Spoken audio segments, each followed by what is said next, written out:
All right. Are we in?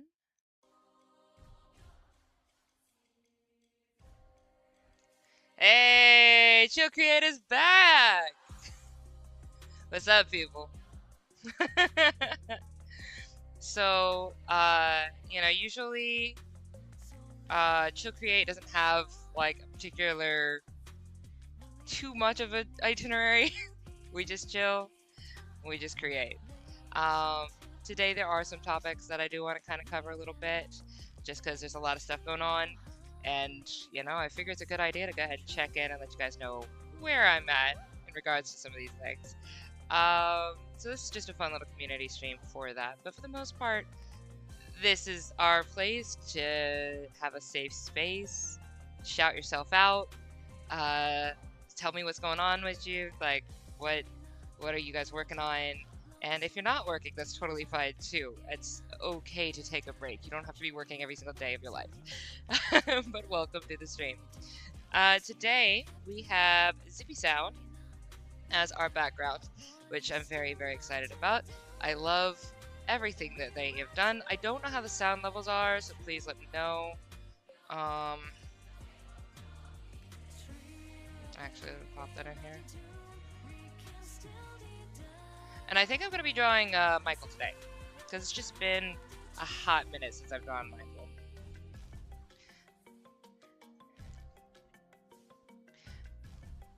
I see the... I think the sound level's okay, but I want to make sure you can actually still hear the sound, but it's not, like, drowning me. Actually, let me check, usually I could check on here. Check on that. Let me just make sure. I can check on here.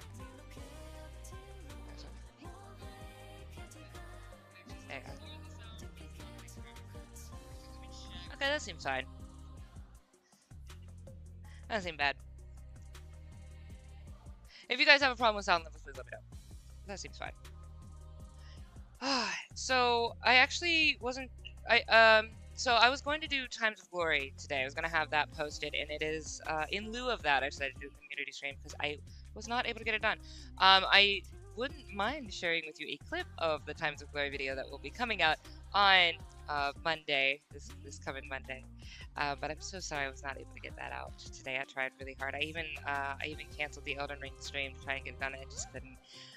It's twice as much work that particular episode. It's like 17 minutes as opposed to the usual like 9 minutes, 8 minutes the other ones have been. And even though me and Eddie tried so hard, it was just not gonna happen this last week. We really tried. Basically everything is there except for the images. But it's still, we weren't gonna get all the images done. But we actually are going to talk about images and image generation and AI and such like that. But I'm gonna wait till some people come in. So for now, let's just go ahead and chill and have some art time. I haven't drawn Michael in age. Let's see, what age should I draw him? Let's do book 2 age. Oh, that is not, what am I drawing in? Oh, I have a very, I can't see that. Hang on. Let's use dark, oh no, let's use this color for him. Let's use 2 layers. I'm gonna use this as a low opacity layer in a moment first. And so I think I'm gonna draw book 2 Michael, because book 1 Michael hasn't been born yet. Book 1 is about his mom, Rosalie, and his conception. So that's that. But book 2 is Michael's very first like real big adventure in Riyadh. So I will be showing that, and to those who do not know or weren't here for some of the reveal of that, in The Doll, my latest publication that had formatting issues that I just put off for the last forever, I finally fixed the formatting issues. It should be available for you guys to check out in like 2 weeks. I'm sorry. I was working so hard on so many other things. I had like tunnel vision on everything else on this channel that I just forgot. It just sat there. So I've been sitting on a completed book and I haven't hit the publish button. I'm sorry. I fixed the formatting issue. It's fixed. It's done. Formatting is tiring to me, and I think I was just done with the book at the time. It's just like I don't want to look at this anymore. So yeah, I fixed it. I did that today. So yeah, in about 2 weeks it should be fully published. You guys should be able to see it. But anyway, what we were doing in the last ChillCreate streams, where we were talking about the doll, the eternal child, that's Michael, and that's who I'm drawing right now. So we're gonna see if I remember how to draw him. It's been a hot minute.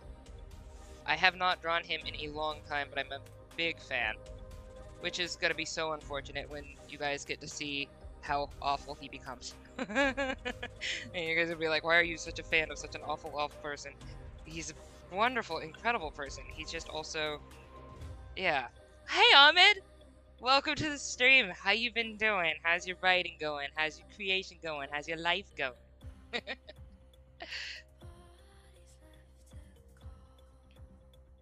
I think last time I heard about your story, we had fighting men on motorcycles, fighting wizards, old wizards on motorcycles, I believe.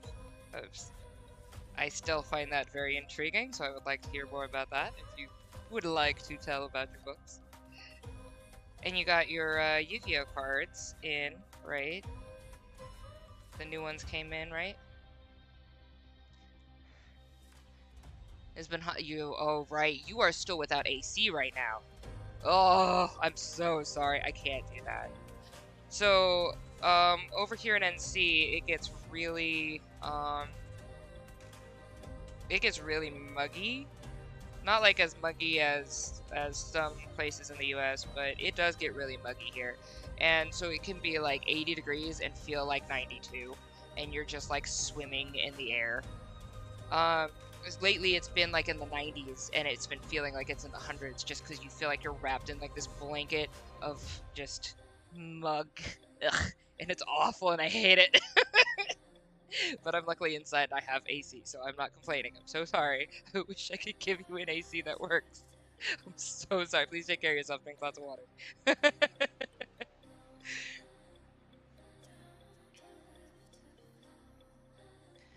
You ordered the Yu-Gi-Oh cards on top of your order.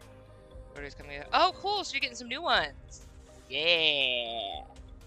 Oh, we're listening to Zippy Sound, by the way. Our fave fantasy creator of free background music. So please go give them some attention. Love their channel.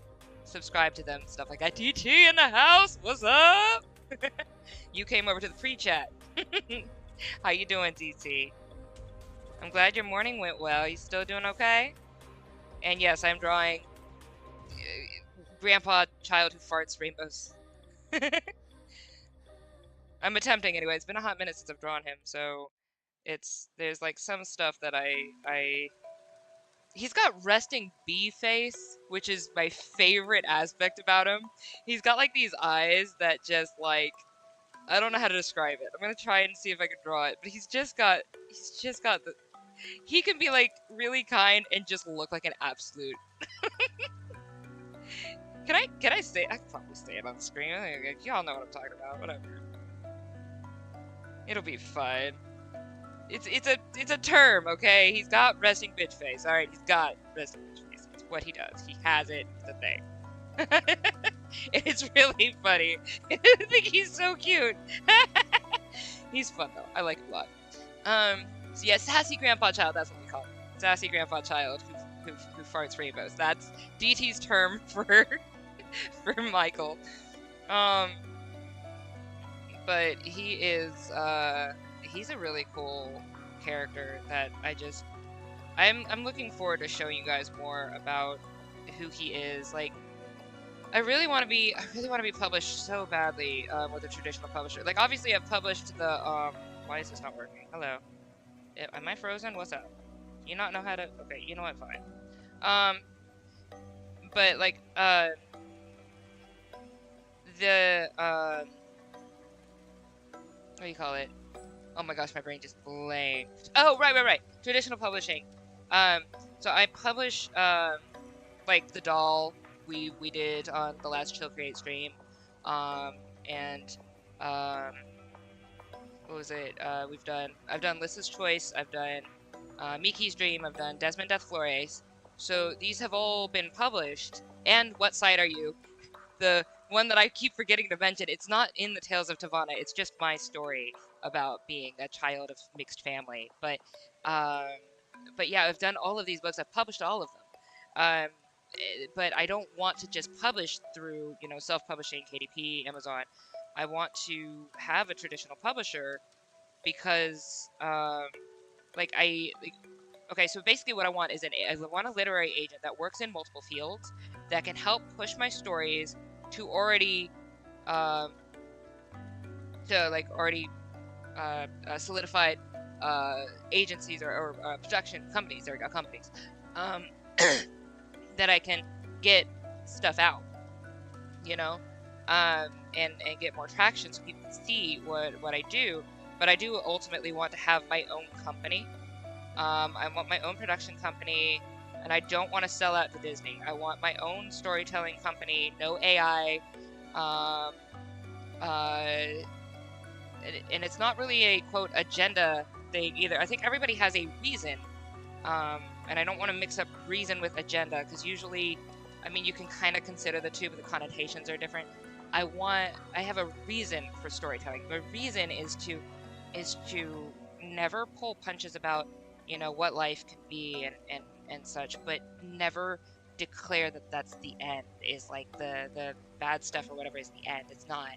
I want people to be encouraged and inspired and motivated and see how amazing they are. So that's why I storytell, um, and I want my own company that encourages and inspires and that hires people who don't usually get hired at places. Like, I mean, I need people who have different abilities and um, different mindsets, neurodivergent, blind and deaf, and been in a wheelchair. Like, I need people who have experiences that I don't have, who are creative, who can all be part of this team, um, that are underrepresented, and like, I think I want these people to be like my actors and my storytellers and my crafters, because it needs to happen. It just needs to happen. It's driving me nuts. Okay, anyway, let me get off my soapbox for 1 minute. Let me read this chat. Anyway, you've got Obelisk Torment. Yes, Obelisk Tormentor and Dragon of Flame. Sinister Serpent. Blade. Yay! Oh yeah, Red Eyes Black Chick. And controller Red Eyes Metal. You have Red Eyes Metal? Wait, what? Oh, I did not even know about that one. Okay. And then Curse of Dragon. Awesome.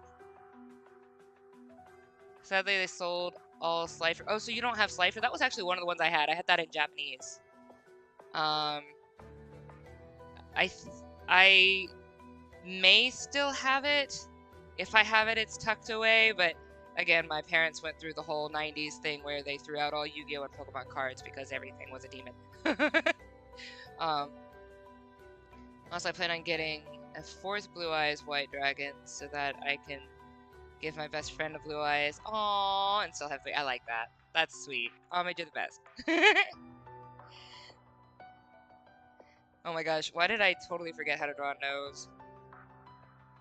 Oh, so, I know how I was talking about, like, how I want my company to not have any AI generation. I don't believe in AI generating stories. I really don't. It's bizarre to me that people have actually told me as a storyteller, and that's my passion, right? And they've told me, oh, you could put a prompt into AI and it'll just do that for you, and then you could publish more stories. And I was like, why are you okay with this? But inversely, I also want to be completely open about what I've been doing. Like, for instance, Times of Glory. I have made sure that it is publicly, public available knowledge, that I have been using Gemini AI to assist me in getting the art done, because there's no way in Hades I can get all of that done week after week and get that done. Like, there's just not. But I know the character. You know, like I know that he's blonde with green eyes and he needs to be this age, and I don't use a style of a person. I'm not saying in Studio Ghibli style. I'm not doing that. I'm like, I need an old folklore, realistic-ish, art, da da da da. And I'm not saying that this makes AI okay. The issue is just that AI is always here. And I really was trying to figure out what to do about that.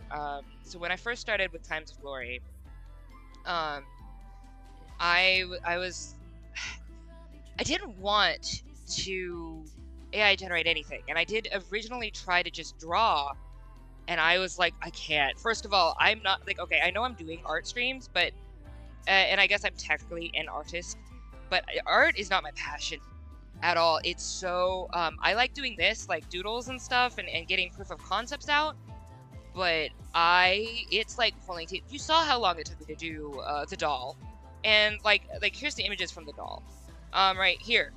These are wonderful images. It's an incredible book, and I'm proud of my work. But I need to pay somebody to do this, because this is so much. And with everything else I'm doing, I want to focus on my storytelling. I want to focus on my crafting of my own music. The music that I used in Times of Glory, by the way, none of it is AI generated. It's all on I got it off of Pixabay and Ben Sound, and they declare when something is created by AI, and I just skip right past that. I deal with that. So there are like actual people who have like put their stuff up for free use for you to enjoy, and I cut and splice those. So like, oh, I should have put a picture up here. But like for my work in Times of Glory, I have to, like, now that I'm in charge of sound now, because Eddie actually has to work a little bit more than he did before when he first started helping me on Times of Glory. So now I'm taking over sound. So for episode 7 that dropped, I did the music and the sound for that. And I took little bits of those songs and then cut and spliced them and shifted them around to turn them into a whole new piece that went with the words. I had such a blast with it, and it took forever, but I loved it. It's my passion, and I'm great at it. I love music. I love storytelling. I love putting all the pieces together. I love doing that. I'm a visionary, and I'm a director, and I'm really good at that. The hand-drawn visual art, I'm very slow at. I've always been slow at, and it's been the reason why I haven't been able to produce anything. I have people telling me, well, you're so talented, why don't you get your stories out there, blah, blah, blah. I'm like, I would love to, but they need visuals, because nobody will read. and then, like, to do the visuals, I had to teach myself art. I don't have fun with it. I have a permanent indent of my face in my wall. I don't like it. I hate it so much. And I will still do it for my pieces. But like I'm doing the recording. Each one of those pieces that are like 9 minutes long, take an hour and a half to 2 hours to record. And then I have to cut all of the videos. So I cut those down, and then I add all of my words that I already wrote. I wrote the story. It's mine. It's not AI generated story. I did it. And then I have to to get the images that I need. I am extremely detailed. I know exactly what I want from. I know exactly the hair. I know the style. I know the expression. I know that I want a hand lifted up in the air. I know I see all of the pictures. I would have given these prompts to an artist, but I can't pay an artist. And it's so disrespectful to tell, hey, you're good at art. Would you just draw for me? I know how much work goes into that crap. Like, you can't have somebody just draw for you and not pay them. Like, the fact that Eddie's working with me to video edit and not asking for money is an insane miracle, but he can opt out at any time. I have told him a million times he can opt out at any time, because, I feel so bad I can't pay him. but he's an incredible, like, I love working with him, and he seems to love working with me, and we just have, it's like, and what I love about working with a person, not an AI, is that your creativity compounds off each other. So, like, I give him a prompt, and he takes it, runs with it, comes back to me with something that's beyond that, and I go, oh, that's a really cool idea, and then I come back with him, and suddenly we have, like, we stack on top of each other until we find this, like, perfect way to do something neither of us had it before, because we had one piece and he had another. That's creativity, that's ingenuity, that's beauty, and I love that, and I want that, and I want a team of that. And so, like, for instance, I don't know if you guys know that Duolingo now has been deleting their people. Basically, they've been doing an AI first policy and not paying for voice actors and not paying for the actual, like, the talent that goes into this. They're not paying for it. They're like, oh, we have enough now, we can just do an AI generation first. And that's so disrespectful. Like, if I had that money, I'm not doing that. I want the talent, I want the people. And, like, it's this part of me that, like, I still feel torn, but I'm doing everything I can to put all my passion into my work. And I respect it if people still just, it's like a straight up, I can't watch your Times of Glory videos because you used a AI generated program. I understand that, and I respect that 1,000%. I respect it. One day I will not have that. I will redo Times of Glory with an actual team. This right here is like a concept piece of how my mind thinks and what it can do. I want to use this and take it to other people who can help me on this and produce something better, produce something greater, because this work deserves it. But until I can, I just have to do what I can. So I'm not using AI to generate my work, if that makes sense. I'm using it as a tool like, I put in all of the I'm not okay, there it is. I'm not using AI to create my story or to create my like, come up with this for me, come up with the design for this character for me. It's not doing that. I come up with the dang design. I know what I want. I have imagined this. This is my story. These are my people. This is my world. You know, like, and I feel like it's awful that we have been using AI to replace the need for imagination. Like, never lose your wonder. I put that in every single one of my books, because we're so powerful when we wonder. We're so powerful when we're creative, and we are the visionaries of the future. And I'm so sorry, Ahmed. I'm on a soapbox. I'm gonna read everything, I promise. I'm so sorry. But, like, we are the ones who envision the future, right? We are the ones who, like, we creatives, we dictate the things from nothing. We tell you that there is a greater thing, and we prove it by our creations, and then give you the vision of something better than what you have. You can't get that with AI. You can't get something better than what you have. You can only get your prompt. And sometimes it doesn't even give you that. Like, it is so important for creatives to create.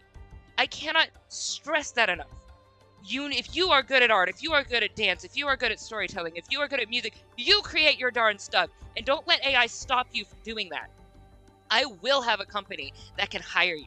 I will. I absolutely will. I refuse to give up on that. I have had this vision in my head for a long time.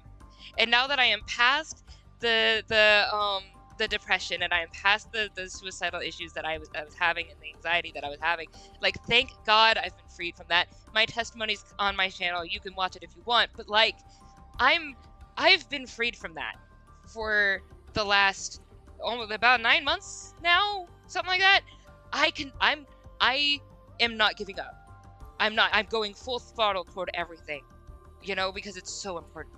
It's so important for creators, for creatives and creators to have a place that they exist, that they're valued, that they can excel. And this world is gonna need it, because we have so much slop right now in our media. I didn't mean to get on the soapbox this hard. I am in it. Let me get this away from my mouth. All right, but we have so much AI slop in our media. that people are going to be hungry for something authentic. You know, they are going to be starving for something real. Don't stop creating.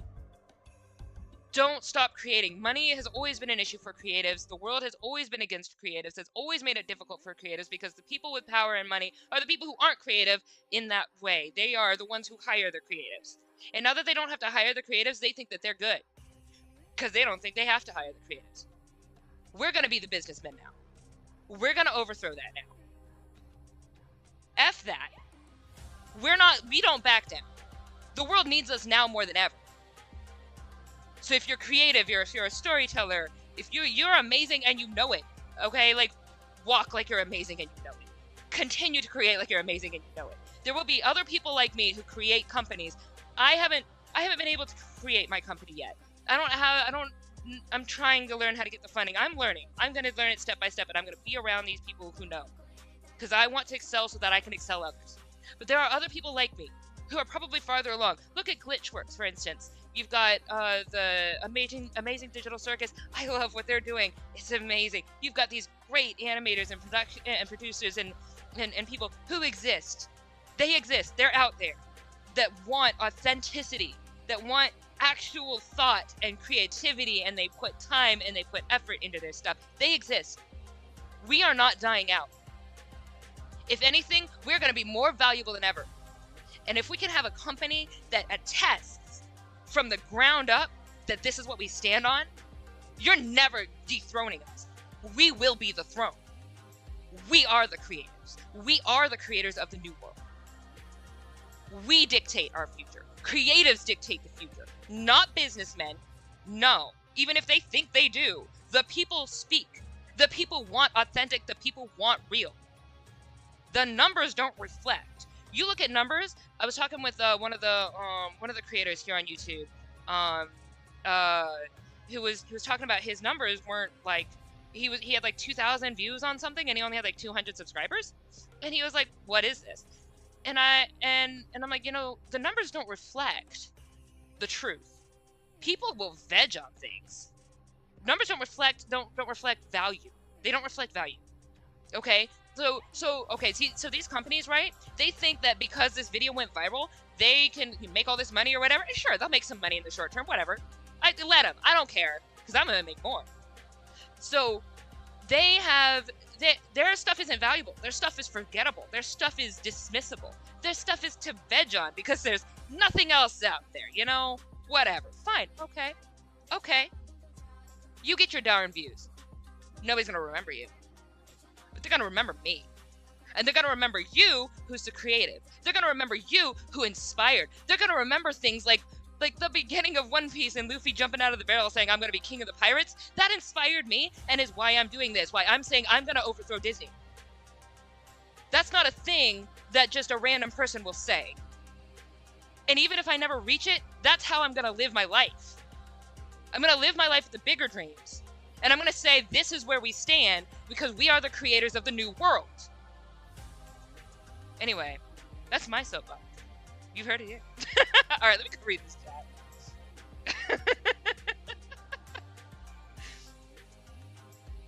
I'm sorry. Let me go back through this. I know you wrote some stuff. I'm here.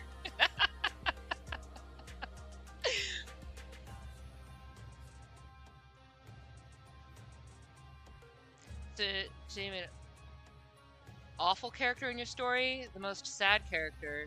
He's evil and is by far the most awful. Like, he committed genocide on people with his own will and conscience, and then he devoured people.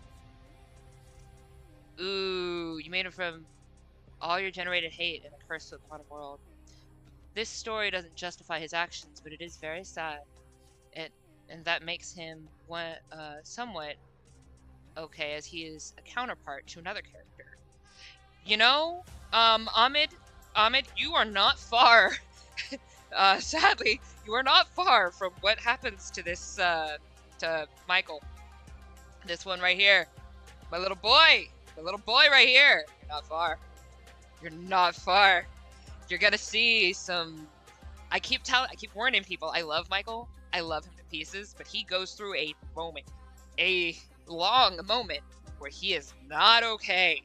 And oh boy, so the journey that he goes on to become who he becomes, it's heart-wrenching, but it's also amazing, and in my opinion, I find it inspiring. Hey Jay, in the house, what's up? Ain't seen you in a minute. How you doing? But yeah, like I love this. I love Michael so much because like you see him in the doll, right? So he's like, he goes and approaches the king, and he's like, you need to protect my people, right? He's like, you need to look out for you. He was like, he seems like he's on the side of the people, right? Hey, I love it. I love it. I love it. Thank you. But you know, he does go through some stuff where he's he's the villain of the story in a lot for book three, you gonna see this villain. Book 2, you see him as his younger self.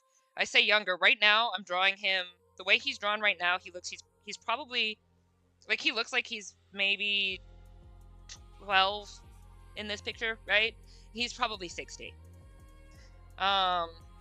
So he's known as the eternal child, just because he ages very slowly. And you get to see kind of the toll of different psychology of him in his development. You know, he doesn't have the easiest psychological development, and he does deal with a lot of pride. He does. We talked about it a little bit, but he's got resting bitch face. He just does. He could be so happy, and he just looks like he's gonna tear you apart, and it's so funny. But yeah, he does kind of have an attitude problem too, so it works. DT calls him sassy grandpa child who farts rainbows. I will not explain why he farts rainbows. It's a thing that now happens, and it is now, I will call it canon. And Michael will probably hate every minute of that, and I don't care. I love messing with Michael. He's fun. But I'm a big fan of Mike. I love Michael. He's one of my favorite depictions of just humanity. For however long he lives, he never stops struggling with his identity, and I think that that's so real. It's like you would think one day you have it figured out. Like, for instance, when you're like a little kid, I need to stop hitting this mic. When you're like a little kid, you look at your parents, you think your parents got it figured out, right? They don't. They're just little kids who now have to deal with you. They have more responsibilities. That's it. We're just kids with more responsibilities. That's all elder people are, and we have to figure out how to like act like the adult. Like in Desmond Death Flores, the bee goes off to my story. Desmond Death Flores. The bee goes off to tell the flower about what he sees, or what she sees in the world. And she's like, it's really odd that I see all these little kids running around all hyper, and then they grow up to be all somber and carry hoods on sticks and really heavy footwear, you know. And we're strange. We're strange creatures. We give strange requirements to adulthood that I don't think anybody should ever have to meet. We still want playgrounds, okay? I'm gonna be 35 in like 3 weeks, and I want just an adult playground, not a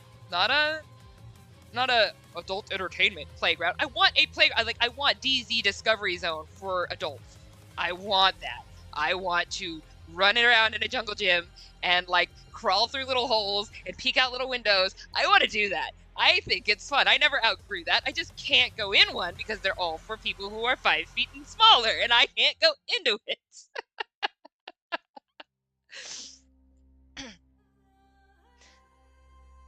So the whole motorcycle thing in your fictional story was inspired. You was inspired by card games on motorcycles. Yes. I love that, Ahmed.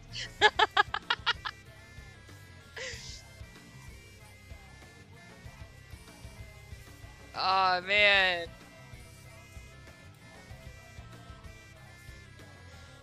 So Shannon is the counterpart to Creed. Both been through awful life, yet one chooses to use his powers for evil, even though he is the weak one, while the other is a pure soul who can't fight, but his heart far stronger than any character. Ooh, so that guy has more power through hatred.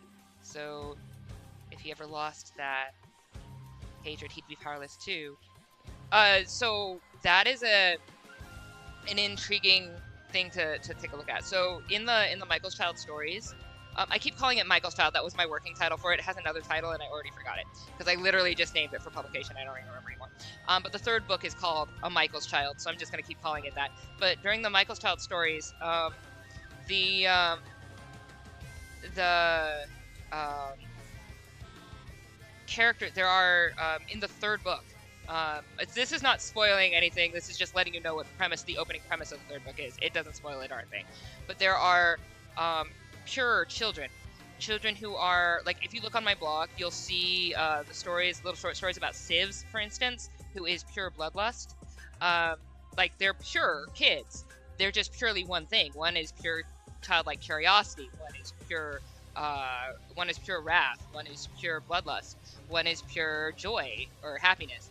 Um, uh, One is pure sorrow. Like they're all like these pure like emotion or emotion adjacent type aspects, which is really interesting. Like it just lets you know that purity is powerful. It doesn't necessarily have to be good or evil though. It's just pure, which can be extremely dangerous or extremely fun. Um, and you follow the main character Kina, who is pure childlike curiosity. You will be following her on her journey in book 3, but you will be obviously still encountering Michael because that's a thing. Michael is an aspect of all 3 of these books. You've got the first book, which is about Michael's mom. You got the second book, which is about Michael in his childhood, though he's like 40 to 60 in that time. He still looks like this though. And then you've got the third book, which is called A Michael's Child. So yeah, it's gonna be really fun. And just one more time, just a shout out. This is Zippy Sounds music. Love them. Free background music. Please check them out on YouTube. I have a link in the description. Please check them out. Please give them subscriptions. They are amazing. I love their creations.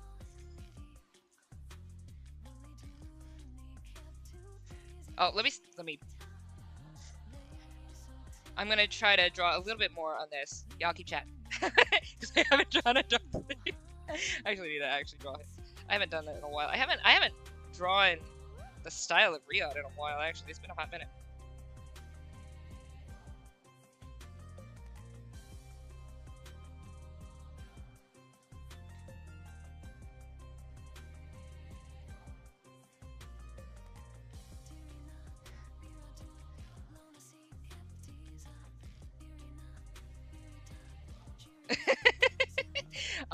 A whole lot of nothing is going on right now. I'm drawing and I'm forgetting how art works. So, you know, don't worry about me. Let me just, you know what, since this is like a chill stream, I'm gonna do a chill version of art. We're just gonna do this as let's give you guys a little bit of what Michael looks like.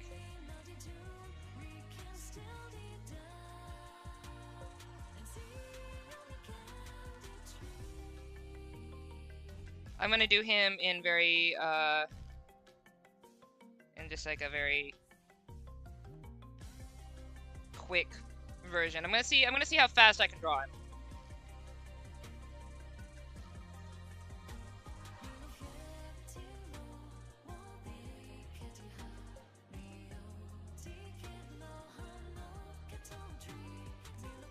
Let's see how quickly I can do this guy. All right.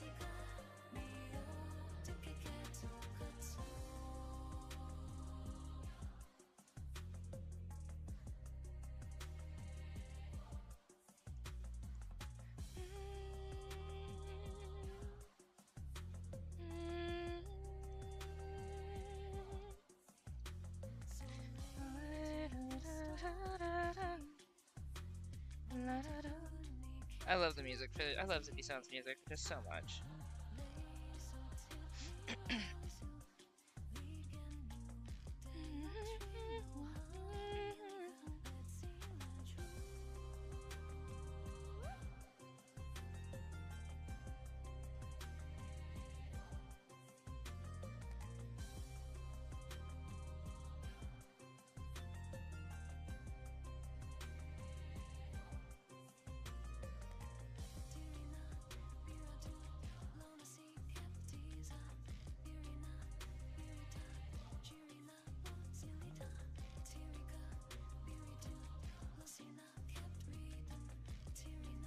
He looks like he couldn't give a truck.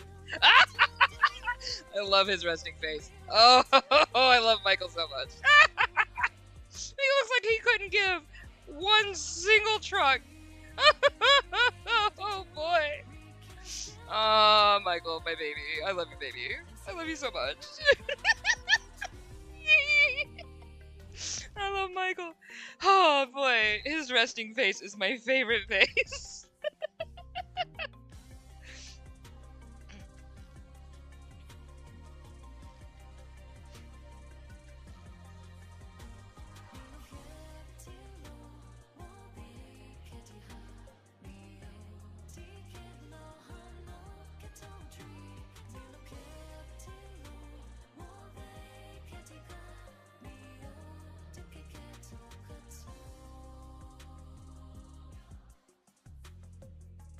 Alright, let's see.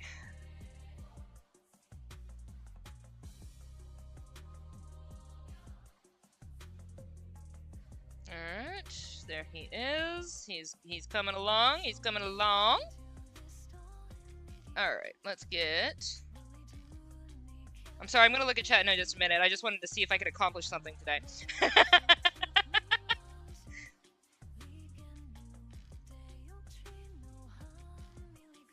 Alright. And he's got... Do not forget that he does indeed have these cute little markings. Cause he cute. Him cute.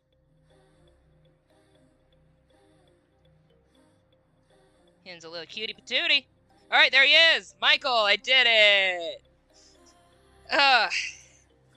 Alright, so that is a basic of what Michael looks like. And let's give him some some clothes. Don't know. Give him some clothes. Hi, clothes. Just do that. There you go. Now you have clothes on. Look at that. Yay, clothes. I love Michael. I love him to pieces. My beautiful, awful, amazing, gorgeous man. I love him so much. I'm such a fan of Michael, and I keep saying it, and I know people will not believe me until they see it for themselves, just how awful he becomes. But I keep warning people, no matter how much I love this guy, please remember that he does become extremely evil. He becomes awful, like unforgivably awful. I am sorry. But he isn't always, and I love him so much, and I know him from the beginning, so I have so much compassion for him, and like I'm one of the people who can, weirdly enough, kind of forgive him. He never forgives himself. That may have been a spoiler. Anyway, but I love him so much. I love him so much. Michael's he's so precious to me. All right.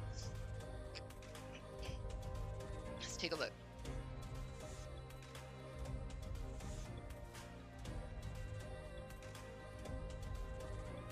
I'm looking at the newer chat since there was a few. So so Michael looks like he's about to make a rude comment. I love his resting face so much. Is he an elf, descendant, or something? I saw his pointing ears. So he is the child of a star and a human. So the stars They are Everites. And they are and a taste. They are a So most of them are awful. Let's just put it that way. Most of them are absolutely awful. Most of them are atrocious. Can't stand them. Want to punch them in the face. That's how that works. But he is descended from one, and because of that, it causes a lot of historical upset. He becomes, you get to see people look at him as like almost like a deity. Hey DT, you get to see him become a wonder, and like he's people that's I think that's what I love about him, is that people will develop their own opinions about who he is and what he is and why he is, and they do that his entire life, and he, because of that, struggles with who and what and how and why he is as well. And he has to come up with his own reason, and he has to come up with his own understanding, and it's rough. It's legitimately rough. So I'm gonna do something real quick and do this. It's gonna look awkward for a minute, but we're gonna see a thing in a moment. So let me you don't need to be there. Alright, so we're gonna do that. Okay. And then we're gonna take you. I'm gonna do this. Alright, I'm gonna do whoop.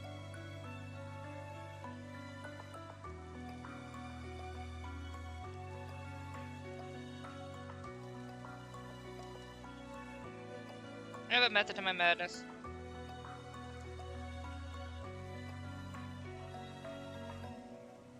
And a reason for it. Alright. There you go. Alright, so now I can draw one of the Nimnali. So we're gonna put all of these guys into a... Wait, oops, what am I doing? All of these guys into a layer, right? Yeah, okay. What happened? Did I accidentally do something? No. Stupidity is stupid. What happened? Give me my... Oh, you're being stupid today. Give me my brown back! Ugh, come here. There we go. Alright. My thing just decided to glitch. Hang on a second. Boop. And there we go. Alright, why are you being like that? I don't understand that. What's happening?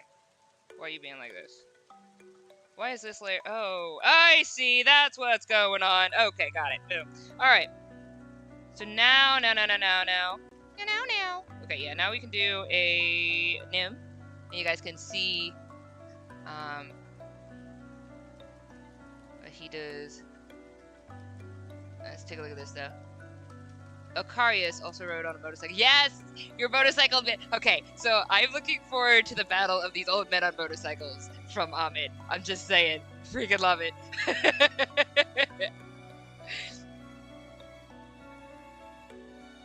Like a Fire Nation of the world. Yeah? These weapons, like, okay, so like the scythe. I need to see a motorcycle fight with scythe.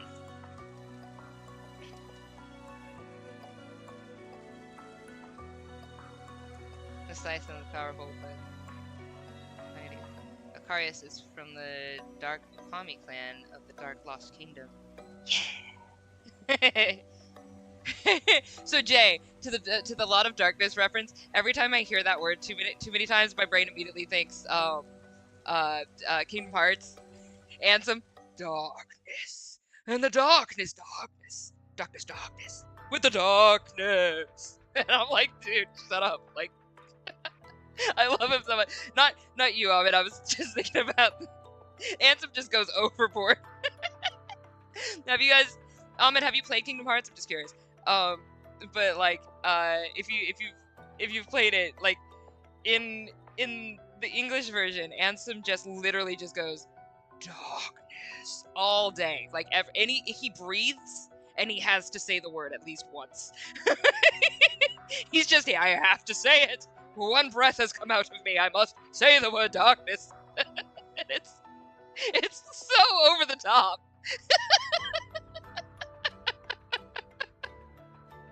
I love it though. I'm kind of here for it at this point.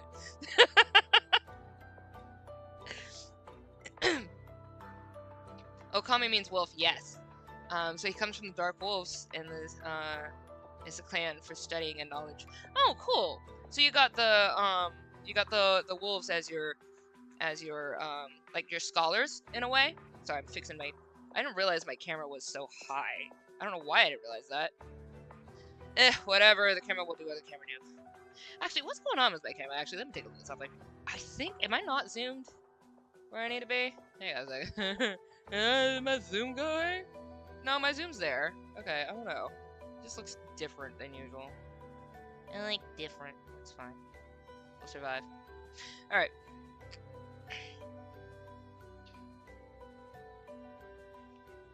Alright, let's see if I can get a Nimnali for you guys. Because I haven't drawn one in a while.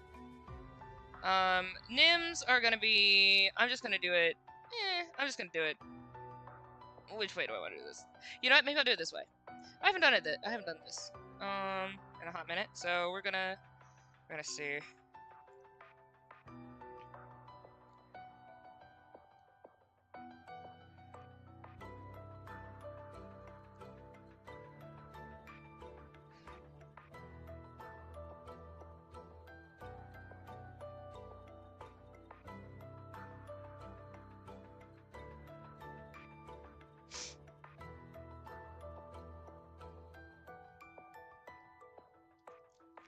I need to stop being allergic to the entire world. I'm sorry. I'm like apparently allergic to everything right now, which is fine.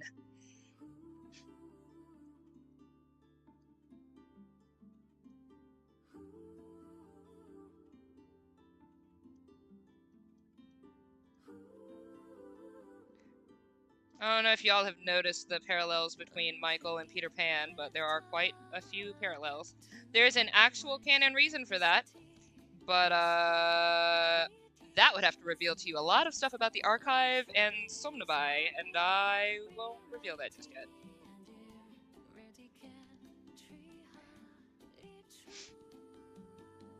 Well, that's more about Quadrivium, actually. Which I suppose I could talk to you guys about.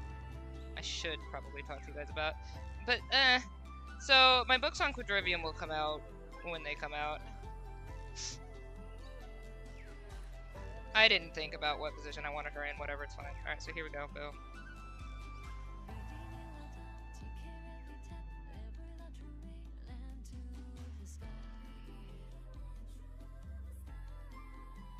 I love this music. Zippy Sound is so good at creating amazing music, and I love it.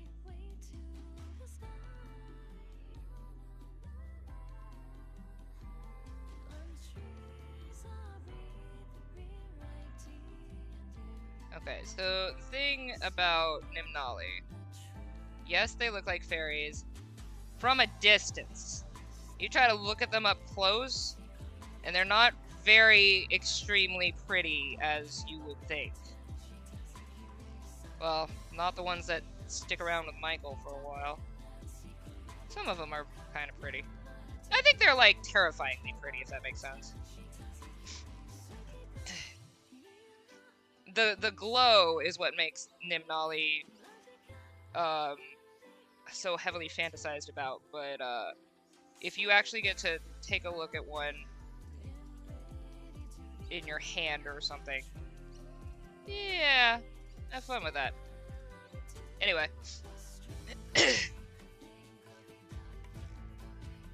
This is probably Rista.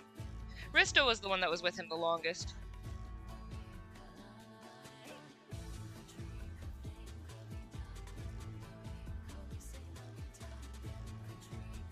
I haven't drawn her in a while. Nope. Let's fix that.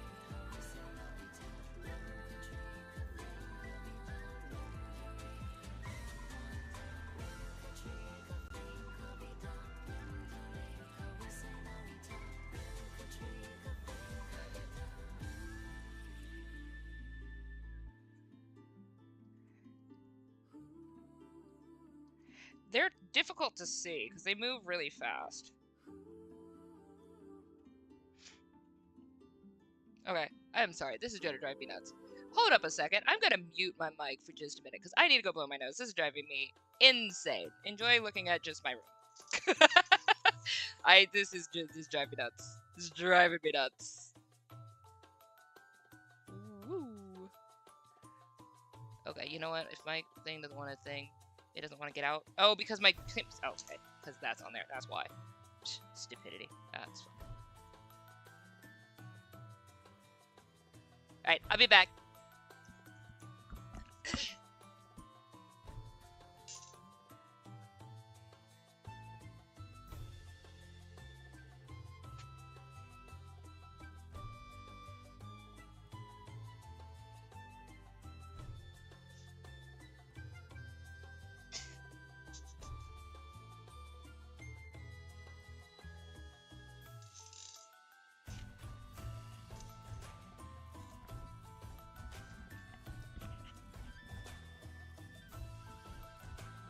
Alright, woo, I'm back. Okay, well, whatever. You got to hear my snot then. Whatever. Have fun with that.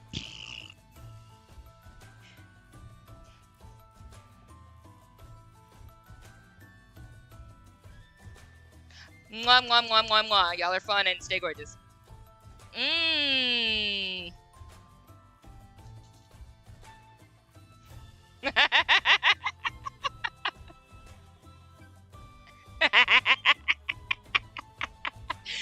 You'll survive.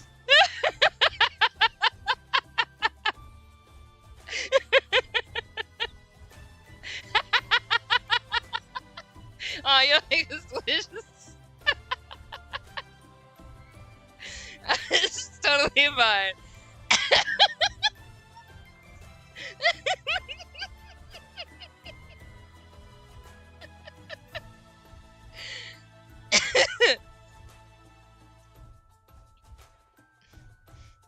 Oh, right, I didn't, of the pinned comment, I didn't talk about Times of Glory. I actually need to talk about that. So, I don't know how... I don't know how many of you guys saw, Times of Glory yet. But I wanted to kind of do a little bit of an explanation on it, at least so far as what's there. Because we still have about 7 more chapters coming out. So you got 8 through 14 coming out. 14's going to be an epilogue. I ain't going nowhere. I'm too cute. But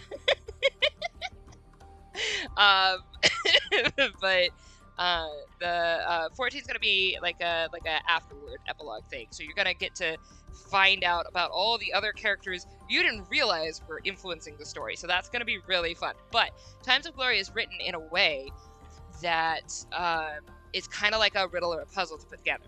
So dude, his resting bee face is just my favorite. I'm sorry, I'm ADD and I'm reading chat at the same time, but y'all can get over it. But so the first chapter, you see the Jack the Cat, the Rat, and the Joker, right? So you get the overview. The story about Jack and Glory is, like, hilariously in the first chapter, you don't even actually see Glory. She's just kind of in there.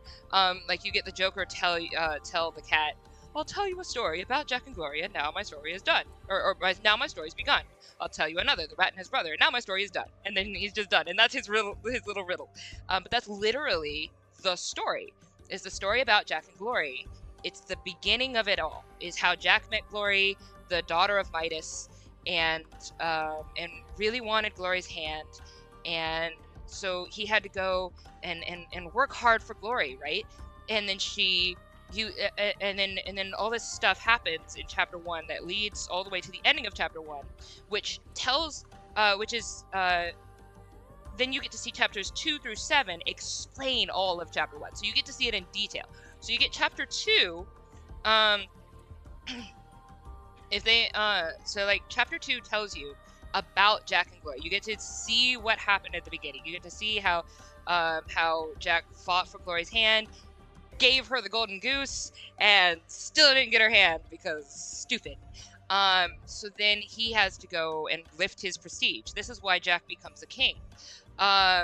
So then you got 3 through 7. So 7, ends with the Pride of the Pied Piper, which is the curse upon the king in chapter 1 that you see. So you see how Jack, you got little Jack becomes the King Jack, becomes Jack the Ripper at the end of chapter 1. So you get to see his whole phase, and all of the dealings that happened with that. And it's like it ends. Poor old Jack, he's never coming back. He traveled round the world just to find his kitty cat. The cat he didn't find with the bell she left behind. He stayed away, cried many a day, and now has lost his mind.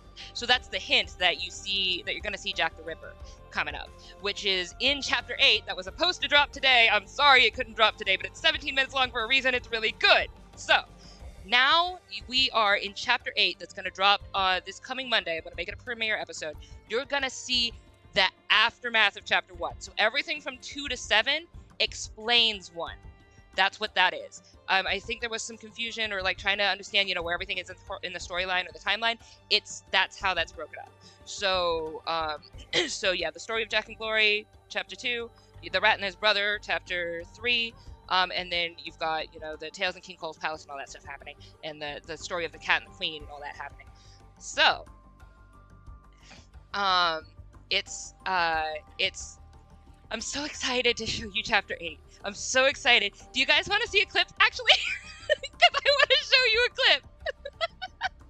I want to show you a clip of chapter 8. Actually, if you're down, it's not gonna be the whole thing. I'm not gonna show it to you because I don't want to give away the story, like the whole of it. But I have enough that I can present it to you. Like literally, just doesn't have the pictures. And I wanted to show you this one scene because I was really proud of it. I was having fun. But I love Times of Glory. I'm having such a blast with it. It's been so hard to do. It's taken so much more out of me than I expected it to take. I knew it was gonna take a minute, but oh my gosh. Boy, it's taken like a hot minute. Let's see. Here it is. I was happy with the audio. Where is that?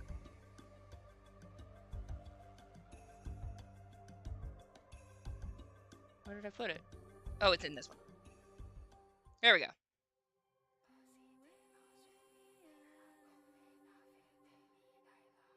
Okay, so I wanted to show you this. I think it's kind of interesting. I'm gonna pop this up here. Boop. It was. Boop. Almost there. I think it's this one. Yeah, there. Okay, I want to see this. You guys can see it, right? Let me pop this up here. Make this a little bit bigger. Whoop. Oh my gosh, I have 2 faces. I love that face. I just landed on this face. This is a good face right here. If ever I saw a good face.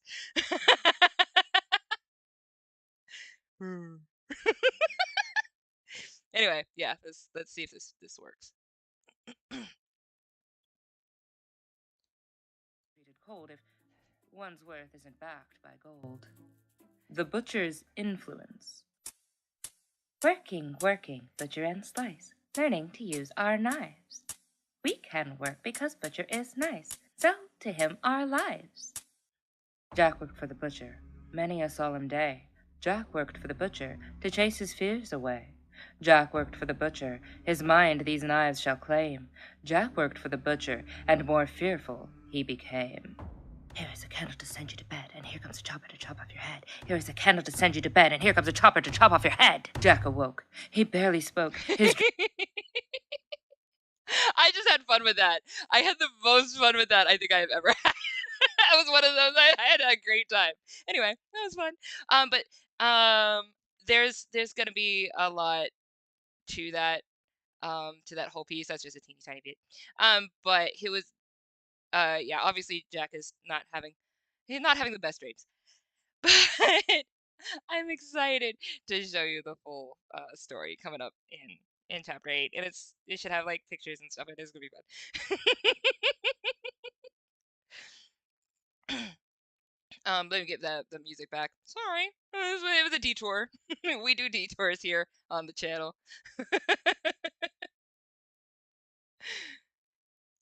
But funny thing, that's actually a nursery rhyme. That's a legit nursery rhyme. Here is a candle to light you to bed, and here is a chopper to chop off your head. And I'm like, why is that a nursery rhyme? I found it in a book of nursery rhymes. So like literally when I was making this, um, that's not correct. Hang on, that's not the right. Where is my ChillCreate stuff? Hello, am I stupid? Here it is. All right. But I found a book of uh not that. Use open in the correct thing. Sorry, I need to stop trying to talk while I do things. There. All right, better.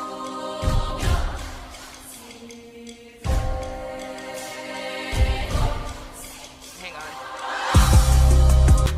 It's loud. Sorry. Yeah, it's loud. There we go. Sorry about that. Forgot it was loud. All right.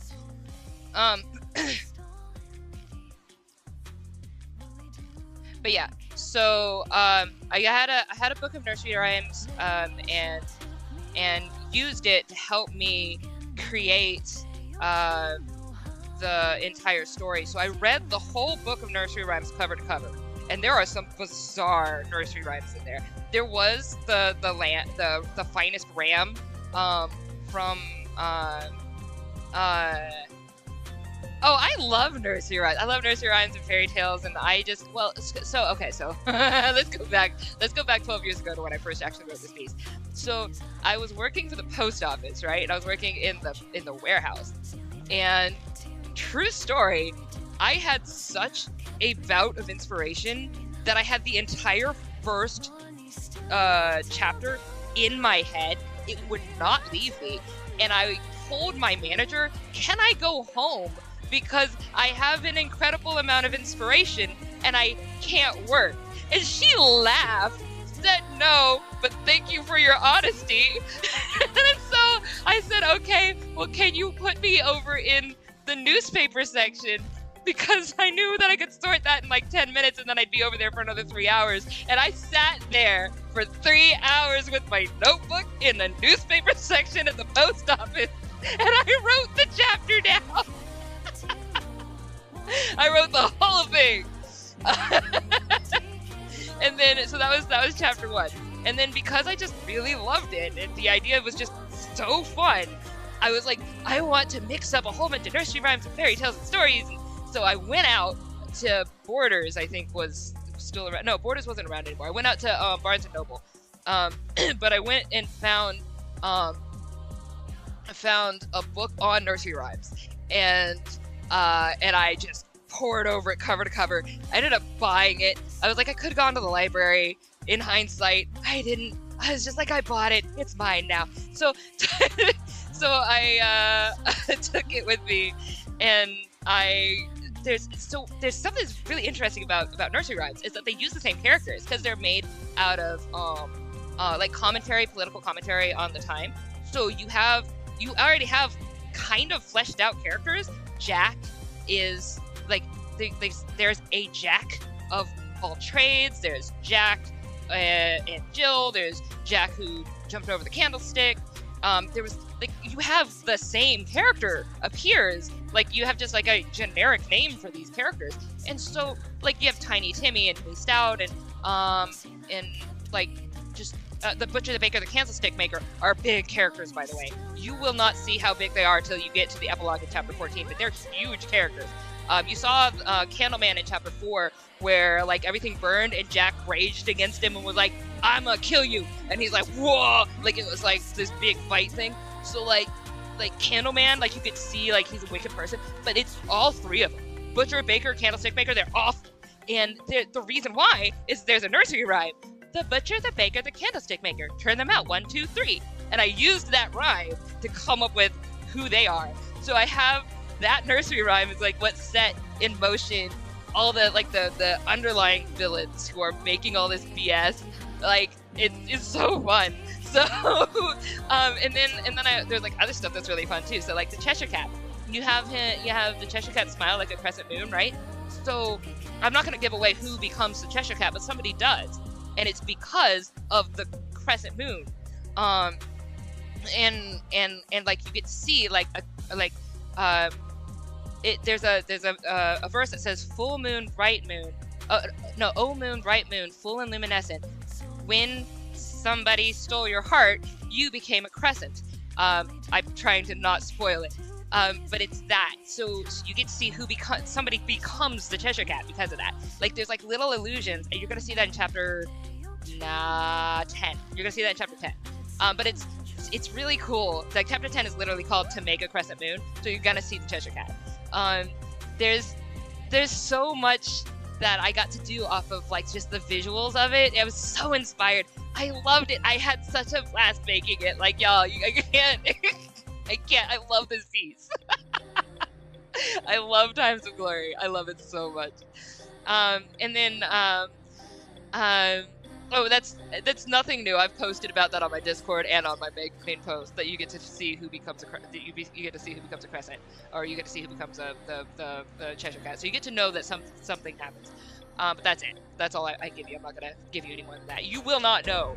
Like it will not occur to you until you get there, and then you'll be like, oh dang, because yeah, it's one of those reveals where you're like, huh? There's another reveal where that will blow you away in I want to say it's chapter 11.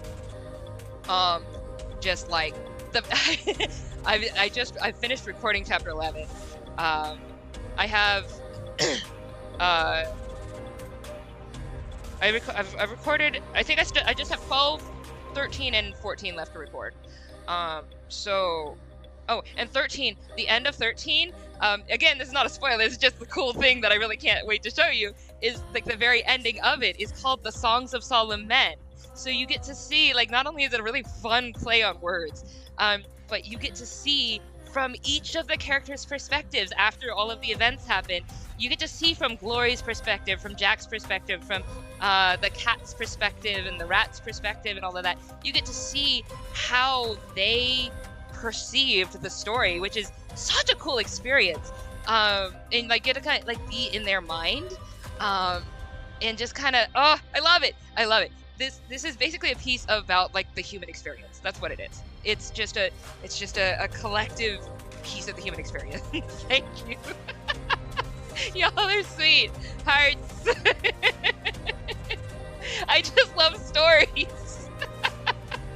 I love storytelling, and I love stories, and I love people, and I think they're endlessly fascinating. If you look at nursery rhymes, they're also endlessly fascinating, and they have so much commentary on like the political field and stuff like that, which is great because it's timely always. Like it's a good way to like reflect on who we are as humans, as humanity, as people, through nursery rhymes and fairy tales, and that's just such a cool.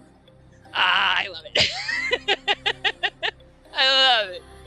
But I can't wait till I can have my own production company and we can make like really good stories with really good people and artists and no AI. Hearts.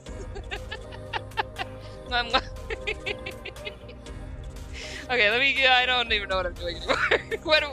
Was there anything else on the itinerary? There's Times of Glory, AI as well. I got on the soapbox and all that. So I've done my soapboxes. I'm not done though, so I just wanted to draw some more. Do you guys want to see the Everites? Because I think I have a picture of them. What did I just do? Oops. Okay. Whee! Oh, it's not my intention. It is, however, what I did. So I can pull up a picture of them, actually. Let me do this. Because you guys should see the Everites. They're pretty dope. I haven't drawn them in a long time, so I am going to probably just go ahead and try to draw them again at some point. And I might do that today, but let me show you. Put it in, I popped it up here in the Discord. There it is. Because I don't have this anymore for some reason. I don't know where it is. I think the file is in another a separate like a separate hard drive or whatever. Let's copy image. So let me do a new page here. 'Cause I need to write down the drive anywhere. case. Oh gosh, they're tiny. Hang on.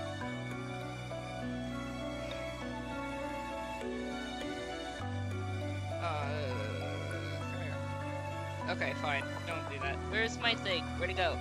There it is.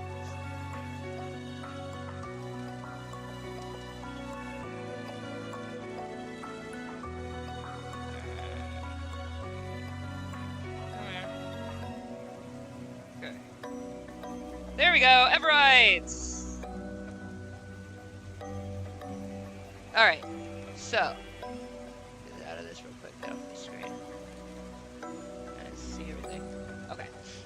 So, these are the Everrites. This is the very first depiction of the Everrites. This one here, I've since been able to draw. I have revamped a little bit of how I draw, but this is essentially what they are. But this here is Michael's dad, and this is my precious baby. I'm not gonna give him away, but I like him. Thank you so much that he exists, because if not, the first book would end in so much more tragedy than it does. Anyway, yeah, nobody was gonna survive that. The first book is a lot of tragedy. It's just a lot of it. It's a lot of it. It's really good, and it's an incredible walk through just the human experience during apocalyptic events, or events of apocalyptic proportions. But it's because of this junker right here. I want to kick him. I want to kick him in the face. That is my knee. That is my foot. That's his face. I want to kick him in the face. There are many reasons I want to kick him. But this precious baby here helped save somebody. Helped save people. Some people are alive because this guy exists. So, yay, love, go die in a fire. I don't make these guys. They are themselves. They just tell me who they are and I write them. You saw a cute cub. Okay, it's the power of cute animals. Hey, why not? Yeah, we're here to chill. We don't have to be serious. So yeah, something about my writing is I don't feel like I make it, if that makes sense.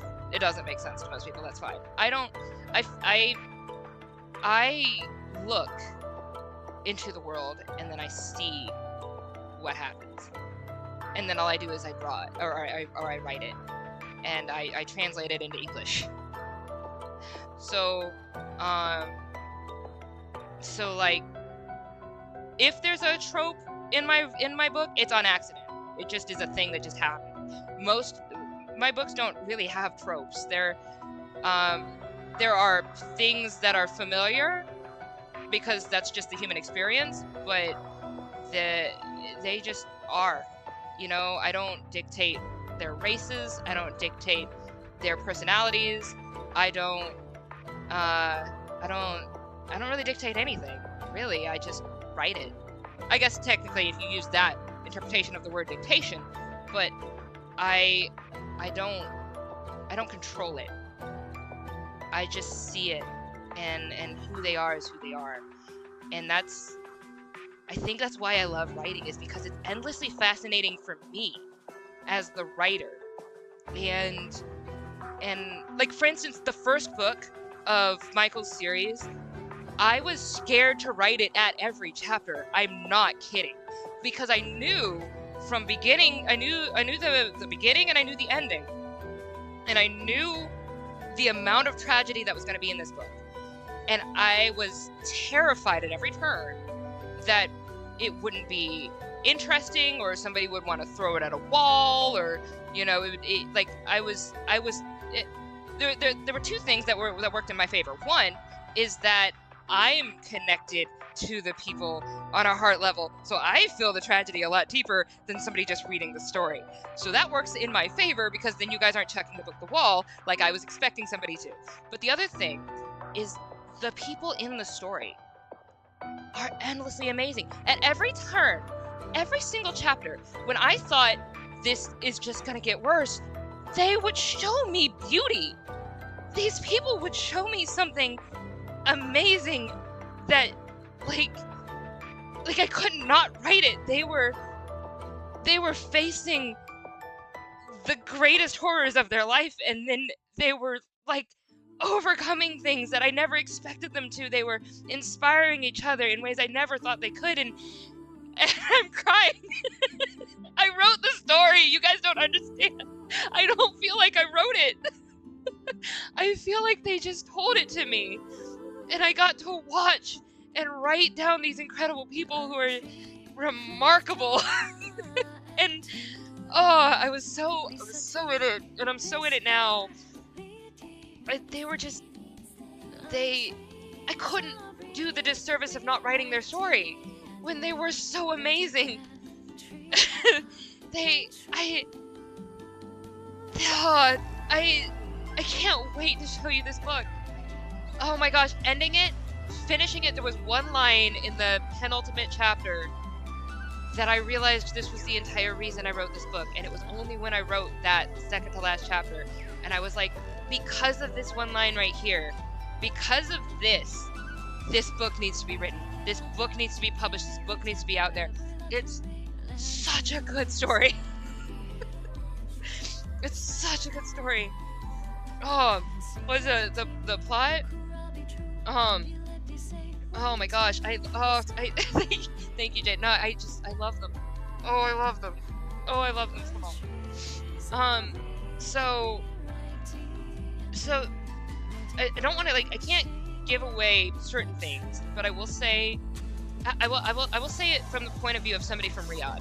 So this is all in the world of Riyadh, but in the world, in what I would call the modern day world of Riyadh, there are stories told about how the Prince of the Stars fell in love with the daughter of man, and they had a child, and that child is Michael. So that child is the eternal child, Michael. Some call him Prince Michael, some deify him. So, but there's lots of there's even religions that are based off of him now, and they celebrate Michael and Michael's child and stuff like that. The true story is book one. The true story is like night and day. It's like the story that people know is like the Disney-fied version. The actual events of what happened is like, it's like apocalyptic type events that happened to one city. One city. And because of this mother trucker right here,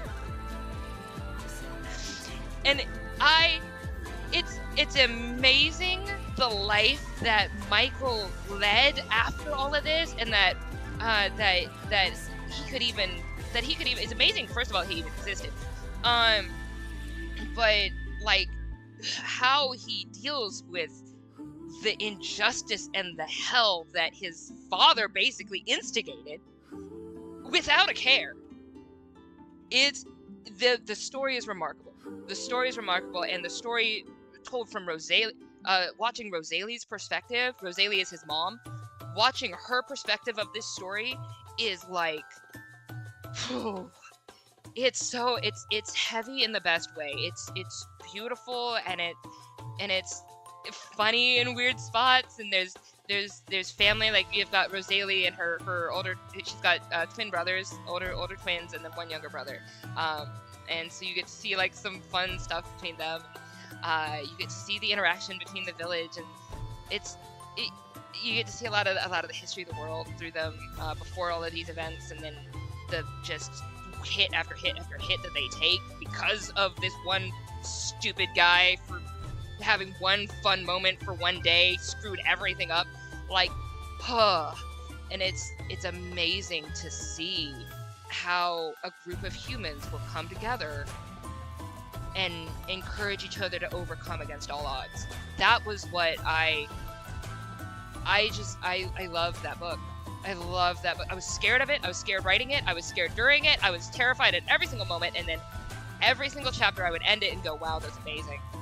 And then I get to the next chapter and I'm like, I don't want to write this part. But then they would be amazing again, and I'm like, wow, it's amazing. I love you guys. Like, I love them all. I love every person. I know the names of all 312 people who lived in that city. I know the names of everybody. I know their genealogies. I know how old they were. Like, I wrote it all out. I have a spreadsheet. Actually, I can show you the spread. I wrote a spreadsheet.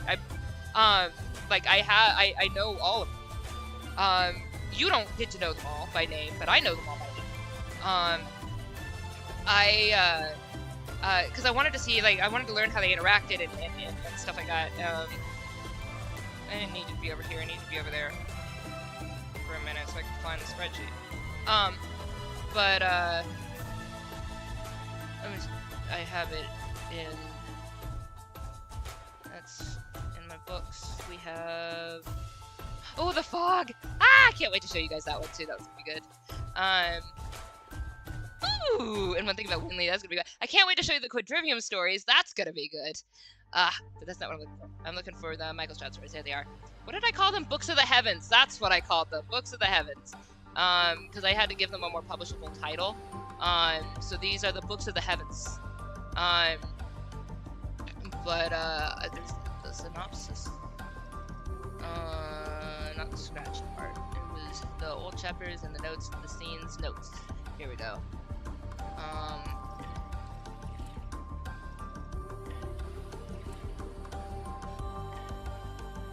Oh, what happened to my note?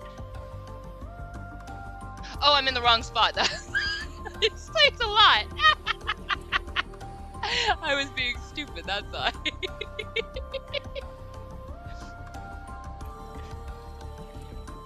Alright. So it was character ages. I wrote down everybody here. There it is. I also have a timeline. I'm not going to show you the timeline because that's going to give too many stuff away. But I want to make sure there's no spoilers before I show this to you. Oh yeah. There's no spoilers. You guys aren't going to understand any of this, so that's fine. I'm going to show this to you. Because you guys won't understand the color coordination, and I'm not going to tell you. But these are the people and their ages. These are the people of Hemla. I know them by their ages. I made a spreadsheet. So you see that, like, people under 10, and there wasn't anybody in their 80s. Nobody really lived that long. It was very rare to see anybody in their 70s at this time. There was a lot of feuds and stuff in the lands during this time. This was right after the fog.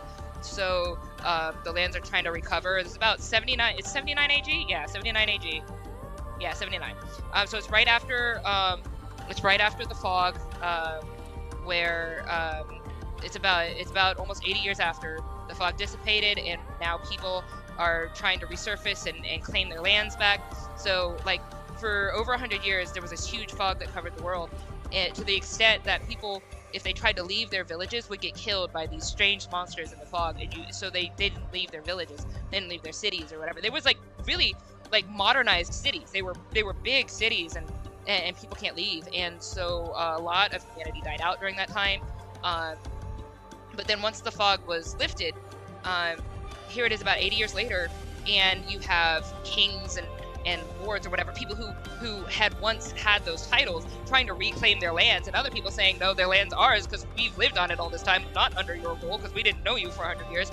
And so you've got, like, all these wars and stuff breaking out, skirmishes and stuff. Hemla managed to be a group of people who, like, they were kind of protected by danger because they were surrounded. They had a very dangerous forest on one end, and they had the rocklands on the other end. So people didn't immediately target them because you'd have to go through either of those ends to get to the city of Hemla. And then the people of Hemla protected themselves. So they managed to stay relatively secluded from a lot of the fights, and they were a good place to live.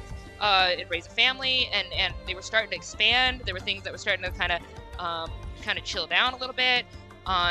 And so this was their city, and these were their people, and these are all the people that lived there.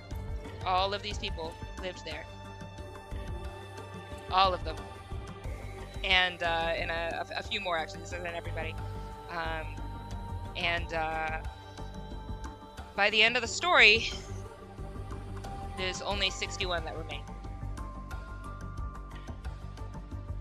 Book one is devastating. But it's amazing. I know I say it's devastating, but it's amazing. It's so beautiful. It's so beautiful. It's the most incredible thing I've written. And hey, if you gotta go to sleep, I get it. What time is it right now? It's okay. Yeah, it's late over there where you are.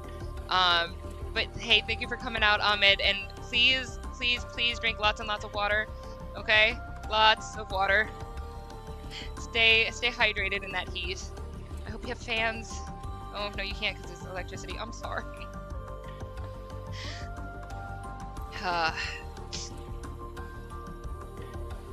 Yeah, I want to give people samples. Thank you.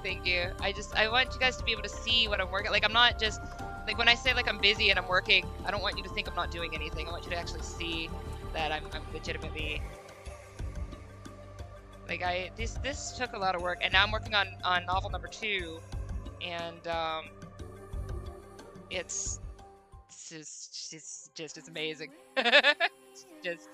It's stunning to watch. Michael is such an incredible person, and like the beginning of his life, he really wanted to be a hero. You know, he set out to be a savior, and I mean, he accomplished that in many ways. He did, and then in many ways he definitely did not. And I think that's why I love it. I love watching them. I love watching these people. They're like, even though I want to kick this guy in the face, I do. But something that was really interesting writing him too in book 1, because you get to see, you don't really see him much in anything else. Not so far that I've written anyway. But his name is Elu. I mean, that's not gonna give away anything. His name is Elu. That's his name. So Michael's full name is actually, like, so I'm gonna spell it in chat here. So Michael calls himself this. So that's how he calls himself Michael, M-I-K-A-L. But his actual name is Michaelu. So that's how he was born, with the name Michaelu. When he learned that his father's name was Elu, which is spelled like this.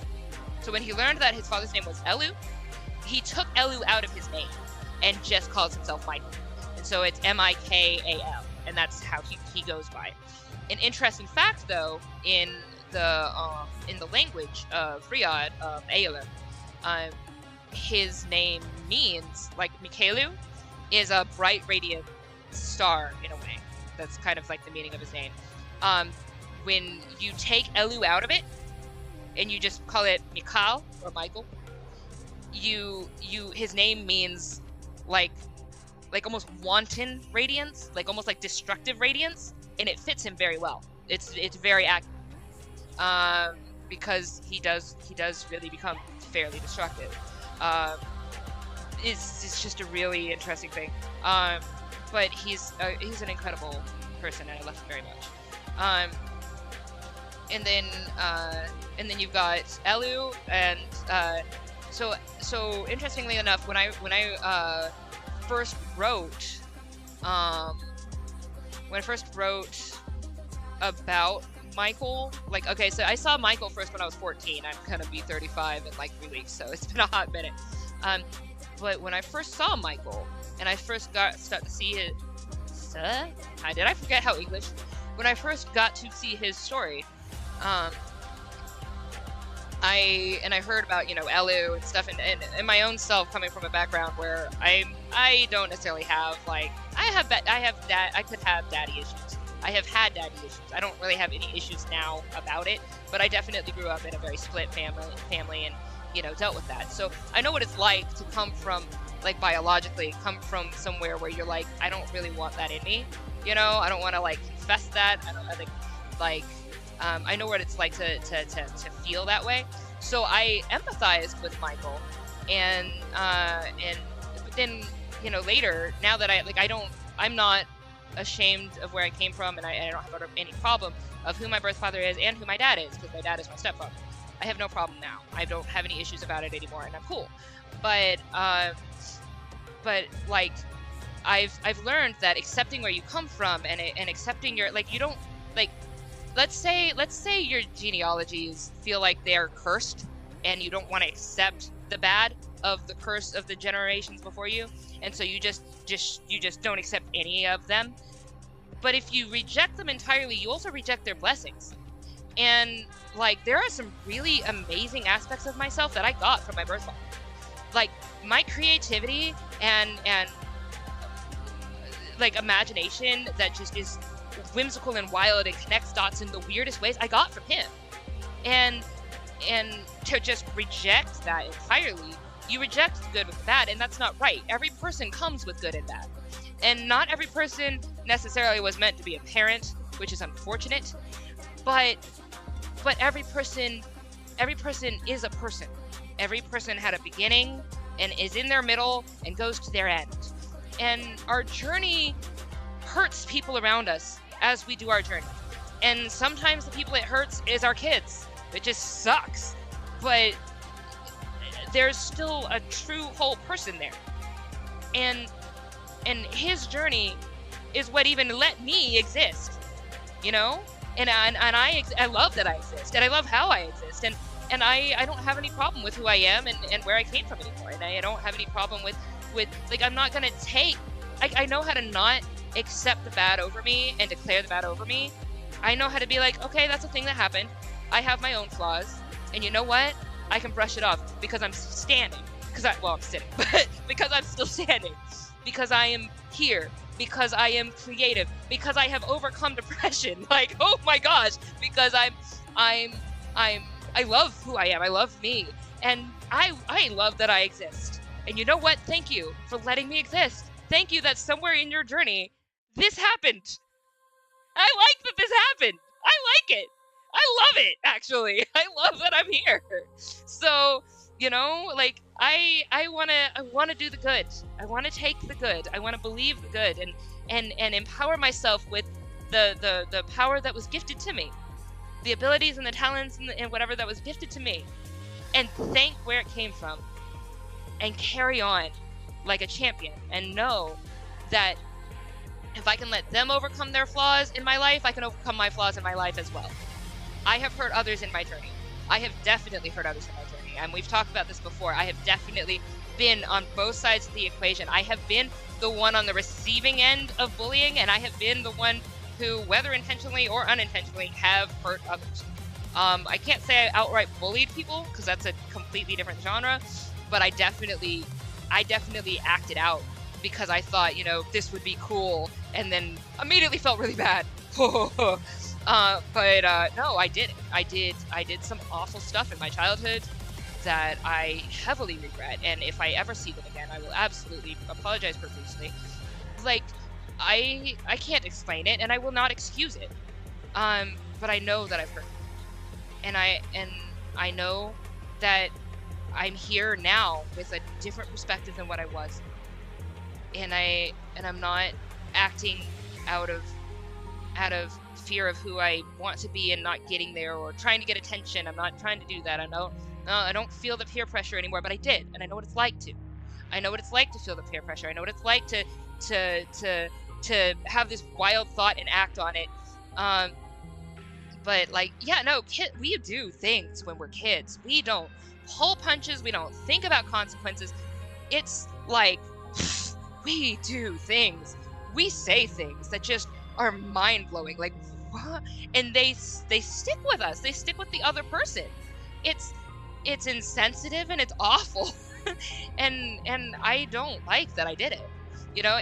But there's other things that I do like about myself too. There are other ways that I stood up for people as well. Like, a lot of the bullying that I got was because I stood up for somebody else, so I received their hits. You know.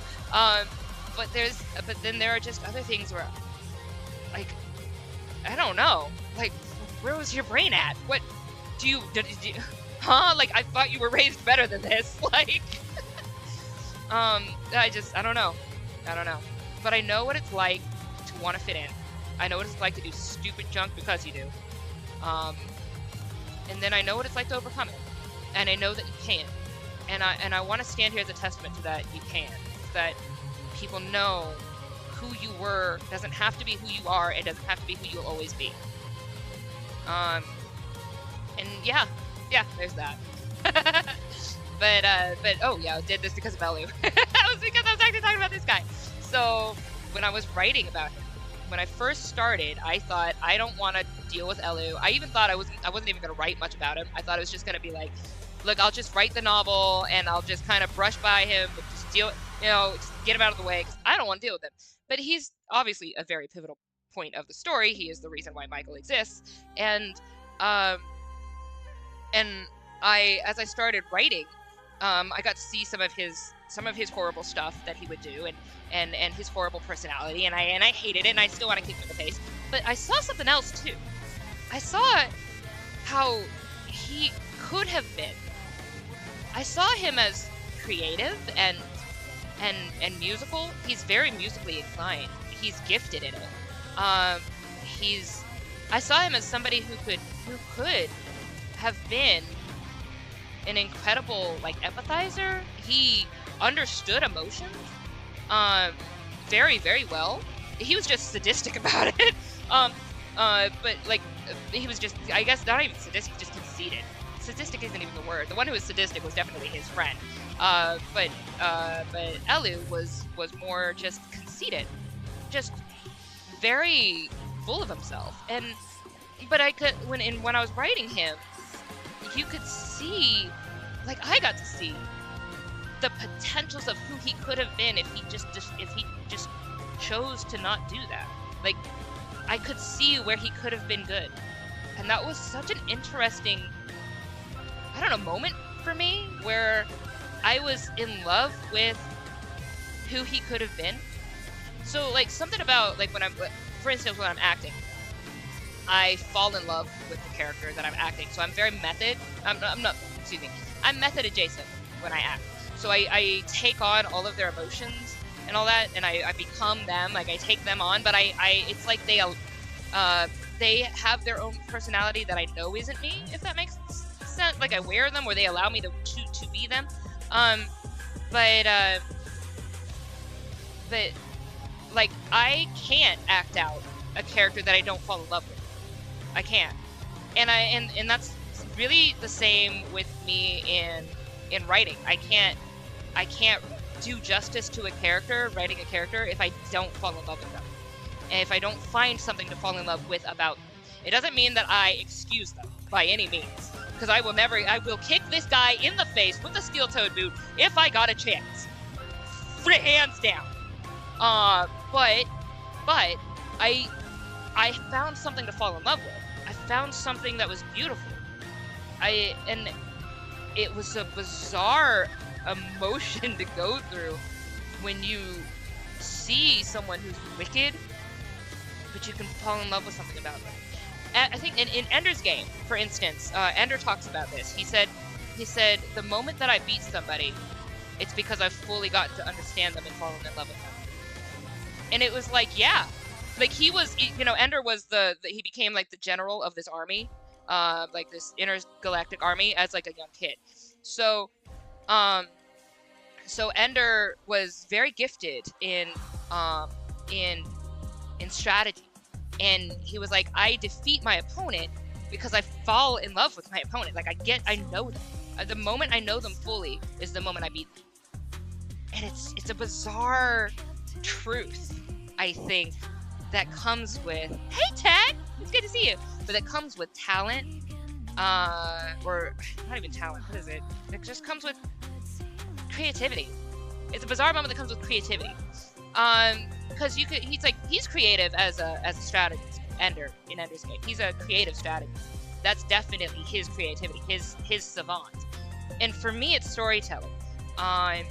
So even the wickedest characters, I've found something I've fallen in love with, which makes me wonder if I could ever write somebody like Show Tucker, because I don't like him in any way, shape, or form. But I think like I would still find a way. Like it's like you could fall in love with the desire to discover. I could probably fall in love with that. The desire to put things together. The whole Chimera thing, that was awful. But like I would have written him once I understood the thing to love about him. I would have been able to write the rest of him, and that was with Elu. Like, I found the thing to love about him, and I hate him to pieces. I will tear him up, but I still somehow fell in love with this dude. It's weird. I don't know how to explain that. There's like, I fell in love with the potential, and because I could see the potential, I could write the rest of the story. I don't know. I think I tried my best to explain it, and I think I rambled, and I don't know where my pen went. What did I do with it? How you doing, Tech? What you working on today? Oh, by the way, on the screen right now is Everites. I need to find my pen. There it is, I found it. Alright. So yeah, I'm thinking maybe I'll draw in like another Everite. What time we at? Oops. 5:48. Good time. I don't know how long these things usually go. I started at 4. Probably be here for a little while now. As long as people are entertained and I'm got soapboxes to talk on. I've been on so many soapboxes today.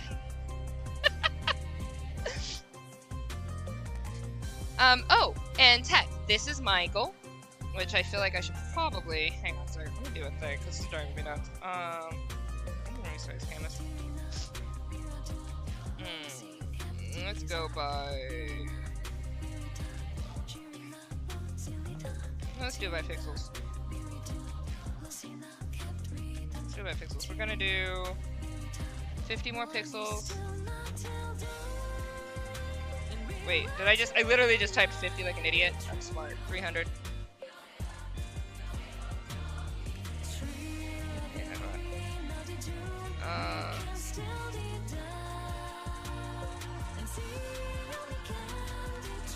So I'm gonna do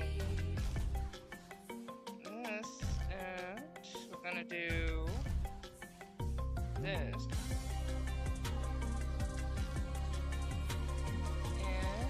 Pop you up here.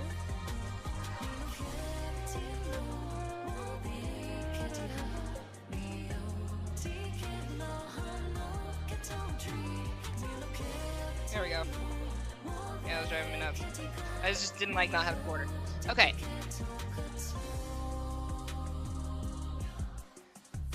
Trying to do my animation, but I'm having trouble on a perspective of the characters. Sure, what you need.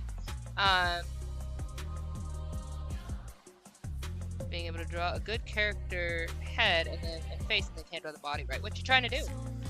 Also have to balance that out with trying to do art for an event taking part in called Art Fight. Ooh, Art Fight.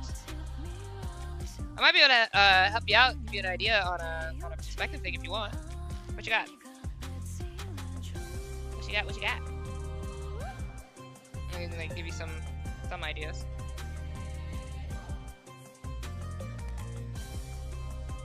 Go ahead and save that. I haven't even titled this yet. Oh, still in the doll. Because I just finished the, formats for the doll that I just sat on for months. Like an idiot. Let's pop this card. I love this music. It's the best. Zippy sound is my favo right now. Alright.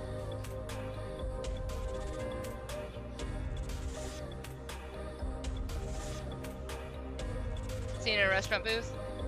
Can't get the characters' bodies right when they're facing left and right instead of towards the camera. That's the weird perspective. You mean like... Sorry, just checking. So, are we talking about, like, let's use... Alright, so I'm gonna have... Like, are we talking about, like...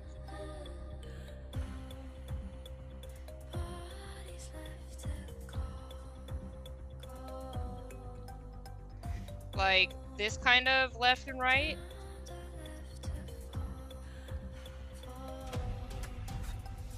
Or like completely left and right, like are you doing like a profile?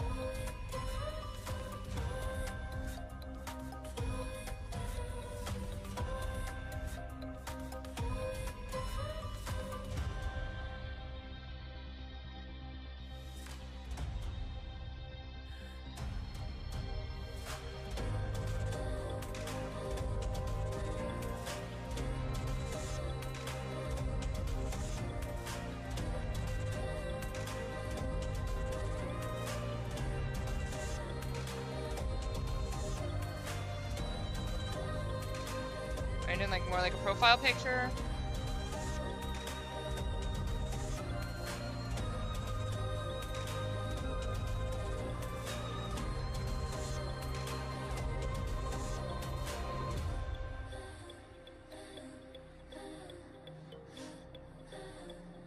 It's not like the best, but I'm just curious as to which direction you're trying to look at. Or are you trying to be like, are you trying to go like from the top down? Because like some perspectives, the character's face is kind of facing the camera, difficult to get their bodies, and like facing the okay. Not the face, it's just the heads and bodies. Okay, so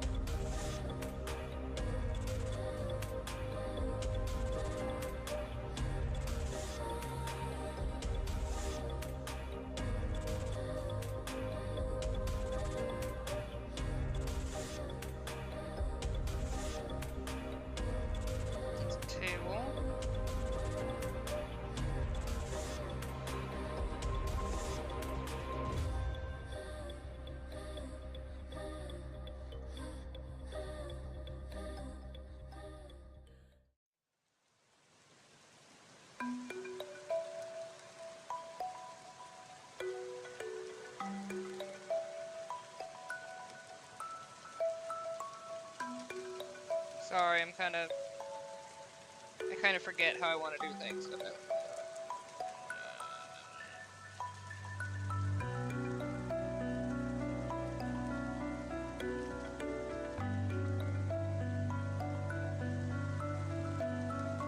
I'm gonna do this.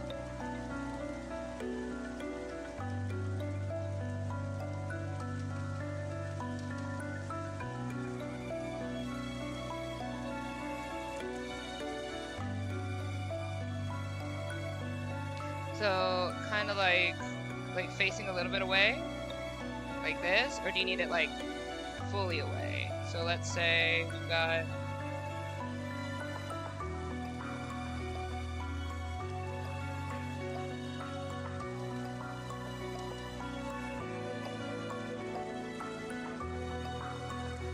not that.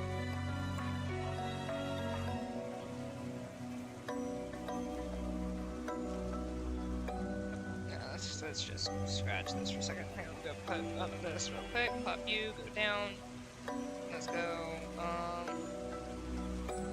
Let's check this. Okay.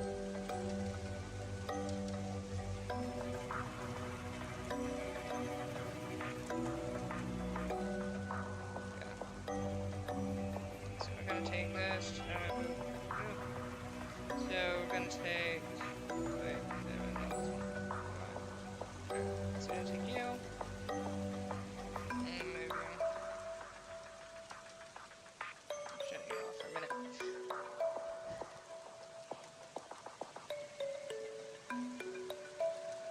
Okay, so let's do this. And get rid of this for a minute so I'm not distracted by that, because that just needs to go away.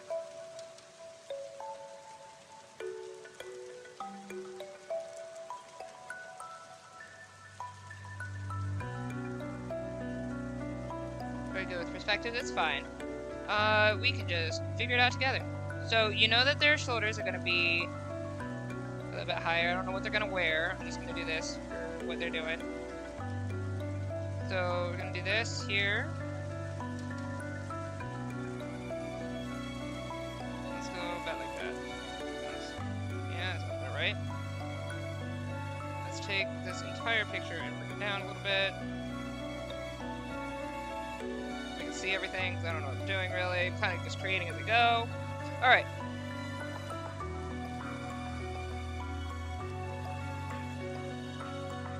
Alright, we don't need that far back, I don't think. Because we have the table here, right? So I think we should probably let's take you. Let's set you back a little bit against the table. And we're gonna go whoop a little bit. I'm gonna take you. I'm gonna completely scratch some of this, hang on. So, I kind of create as I go because I am not a, quote, professional artist is what I would consider myself. So we're gonna do some experimentation. So this is kind of my process, is I decide, yeah, there we go. Let's have a lean. Let's have a lean to the body. There we go.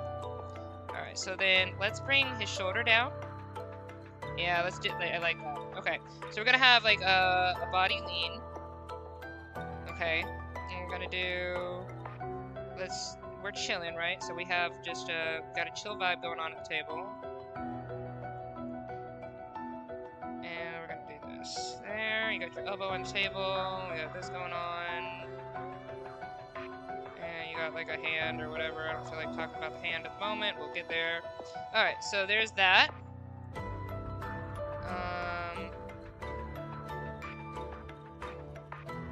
He's kind of lanky. Whatever. He's lanky today. He'll be lanky. Alright, this is an art style. And I'm definitely wrong. So we're gonna... We are not drawing Clamp, who always are lanky. We are drawing a little bit better than this. So let's bring you in a little bit. There we go. Alright. I do love Clamp's art, but that's not what we're trying to do. Okay, so. Elbow back, and here. So about like that. Might help you out a little bit. So I did like the curve for like that lean to be like relaxing or whatever. And you can see like the hair. Something like that, I guess. Probably.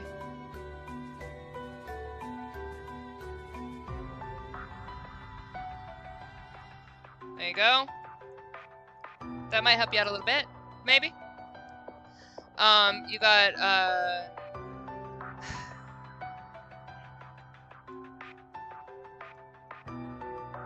pop this up a little bit.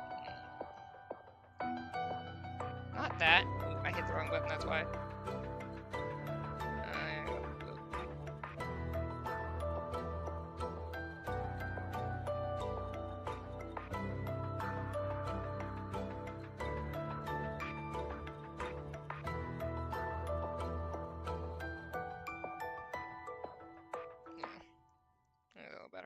Alright.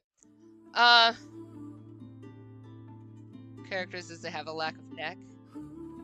Okay, so let's see. Here's another perspective. So are you trying to do it kind of like cartoony? So here's like another way you might be able to.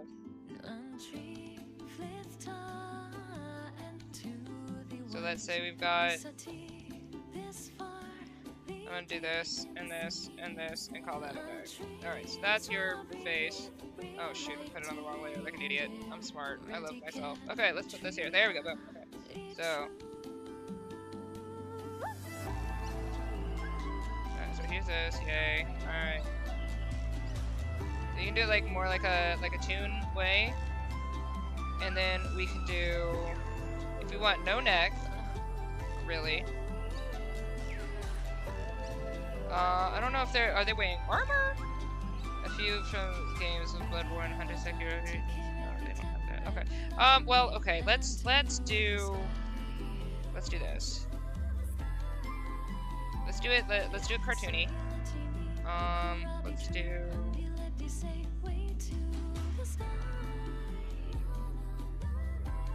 So this is how I would draw when I'm doing the Superstars Incorporated. So we're gonna turn that off for a minute. There we go.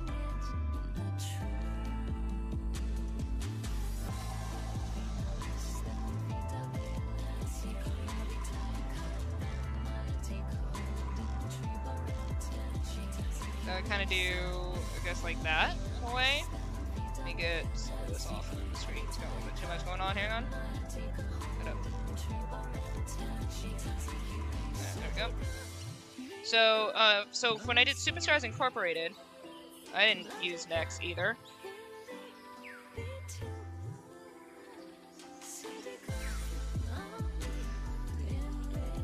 So I just did that, basically.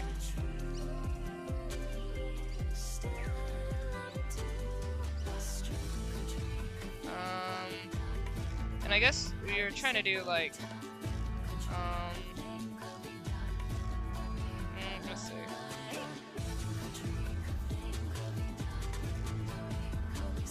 get rid of some of that real quick.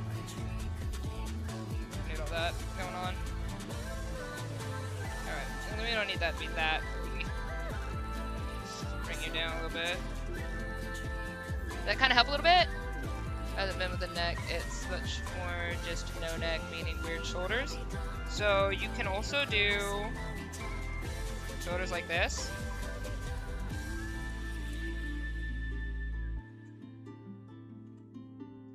That. You can do that as well. Some people just don't have necks.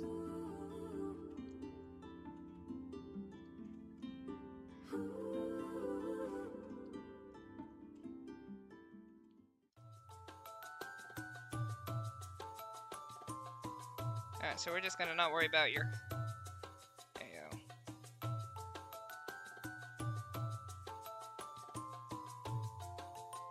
There. My little bowl cut's on. Alright, there you go, boom.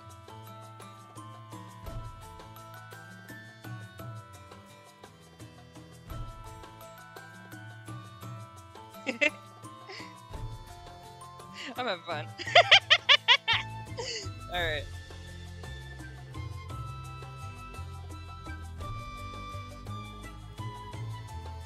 So that's a possibility, if you're looking at it that way.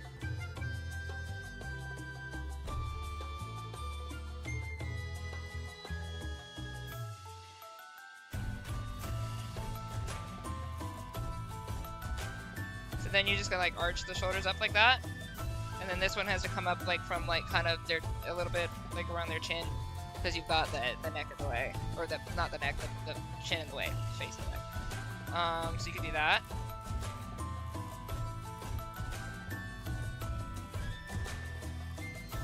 I don't know why I decided to give him this hairstyle. I just did.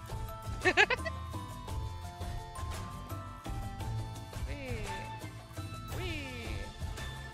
So we've got this. We've got this. Any of these helping you out a little bit? See, he has a coat. Goes over his mouth. All that. That's let's see. Sorry, I don't know why I missed that. So you'd have something like this.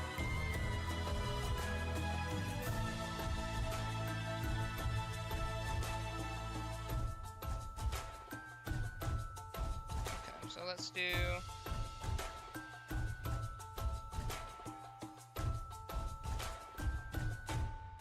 Okay. You got this. You got a hood, usually, for a lot of those characters, I think. Hang on, let's bring him down a little bit. Boom. Let's bring him down, so I can see the rest of him. Alright, so now we're gonna do this.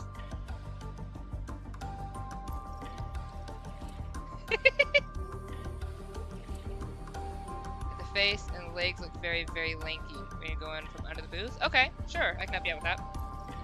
Alright.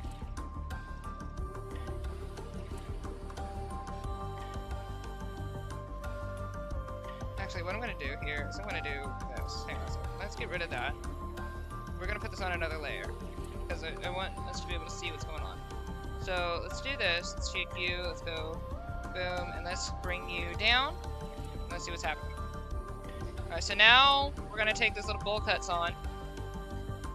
And we're gonna destroy some of his hair, because we're gonna turn him into a Bloodborne character or something.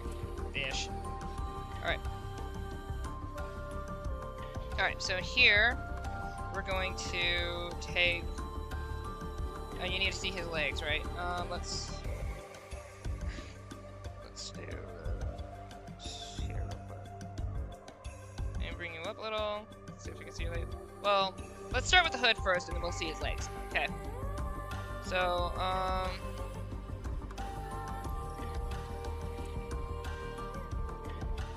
there you go. And it covers his mouth, right? So you're gonna have that. Oop, I did that on the wrong layer again, even though I said I was gonna use my other layer. I'm smart, don't worry about it. There you go, boom. Okay, so this.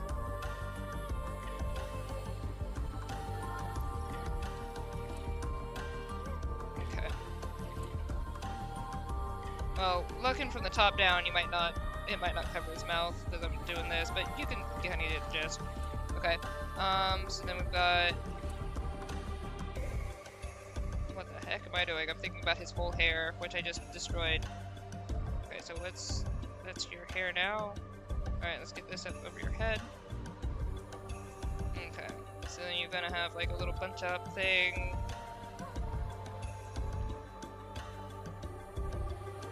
Let's deal with that. Or why not? I don't know what you're wearing. Okay, that's this. Give some flavor to the clothes a little bit. I'm gonna put you down a little bit in your opacity, please. Drive me nuts. Alright, there you go.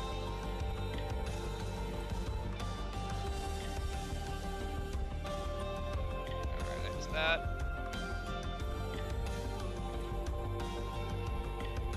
Alright, so now you got this. And you got this. Okay, so now he's sitting at a table. And we got...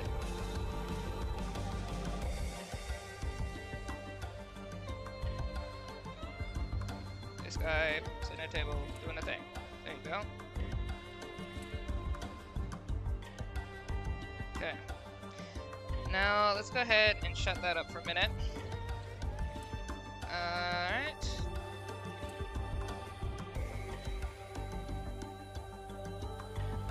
Don't know why that's the position I've decided to go with, but that's fine. Alright, now we're gonna make you a little smaller. We're gonna bring you in. We're gonna see some legs.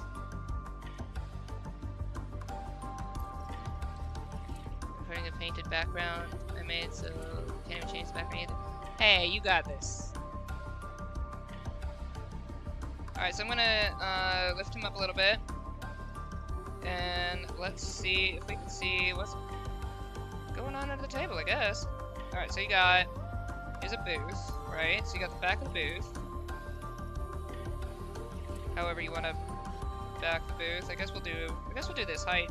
Why not? Alright, so you got like the little wood thingy of the booth or something, I guess. A little cushion thingy. There's a cushiony thingy, I guess.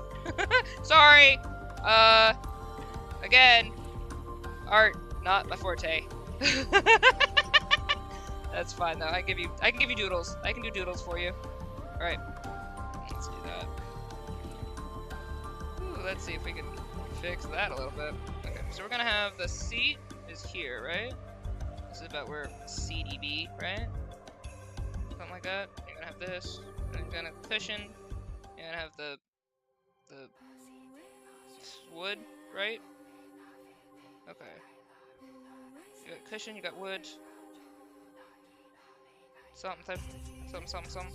Sure, whatever. Okay, this is about where a cushion might end, I think. Alright, so now you've got his booty. Okay, so now let's see. So what we're gonna do is I'm gonna try and lower,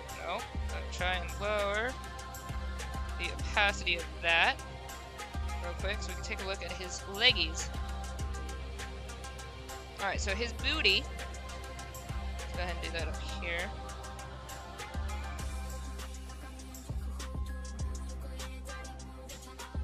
You're gonna have a knee, usually around there-ish. I think sounds about right. I'm just going by feel, dude. Yeah, something like that, sure, okay. That looks about right. Okay, so, you're gonna have, part of what gives thickness is like the little bunches of the clothes. So like, I do this usually whenever like clothes bunch at like knees and elbows. Like you'll see me do that here at the elbow. You'll see me do this here, the knee. And let's, I don't know, give you boots. Alright, also, booties have shape, but so does the thickness of the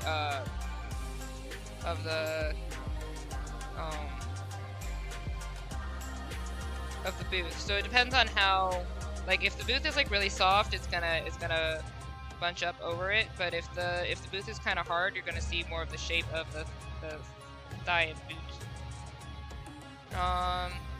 Then you've got, I guess this seems about like it could be there. I'm gonna do this for your shoe. I hate drawing shoes. Wow, my perspective is off. Let's fix that. Alright, so let's go. Boop, boop, doop, doop, doop, doop, boop, boop, boop, boop, whoop, whoop. I went a little way too big there.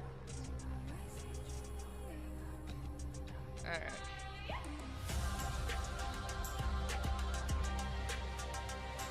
Alright, let's get this. Alright, your foot is like literally out of the booth, and I don't need that in my life, so let's fix some things, shall we? Alright, so we're gonna change your foot, because my brain forgot how booths work, so that's cool. We're gonna make this an enclosed booth, because I don't want to see all that. Alright. And we're gonna fix this, because stupidity. Alright, so the length of your leggy is longer. We're gonna move your foot. Alright, so we're gonna increase the height of your knee, and we're gonna shift your leg out like that. We're gonna do this. Boom. Alright, there. Now your foot's on the floor.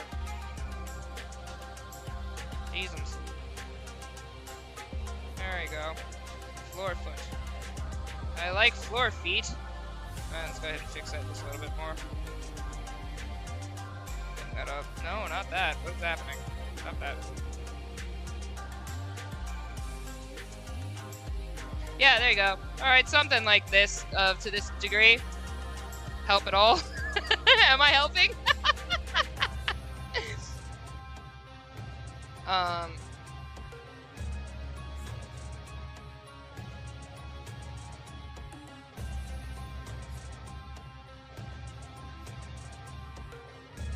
But yeah, that is about, so you're gonna see like the tables will be like, you're not gonna see all that anyway. So then, yeah, you got your dude. You got the edge of the table, like, or something, because tables have thickness. Something like that. Seems about right. That's such a it's such a terrible drawing. But I hope it helps a little bit. Can't make the legs without it looking like he has giant thick thighs. So it's really just, it's just committing. People have thighs. So it could be the length of your thighs that might be the problem. So that because if they're too short, they're gonna look thicker. Let me get this back up here. This is him, right? Yeah. Okay. Wait, what? Which? No. So what happened? Oh, I put him over there. That's why. Okay. So I'm gonna do this real quick. Take some of you. I don't know what I'm doing. That's not what I meant to do. Come here. We're gonna, we don't care about that. Okay. So let's try for notes. And do this. It's probably a little taller than that. I'm gonna do this real quick. Start me up the wall. Alright, I'm gonna bring you down. And do this a little bit. Okay, I'm gonna take you and make you a little taller. Because I don't think I did this proportionally at all.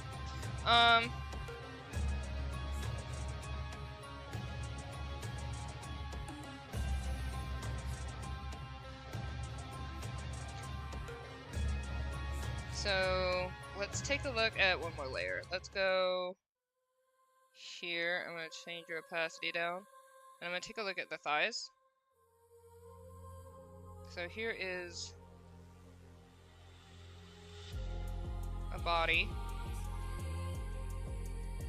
Okay. Oh, right, he has like a coat, right? Well, if he's got a coat, that could cover it. That's not a problem. So you're gonna have like the coat come out, and it's gonna drop down on the floor a little bit, right? He's like a coat dude. But he's also got this.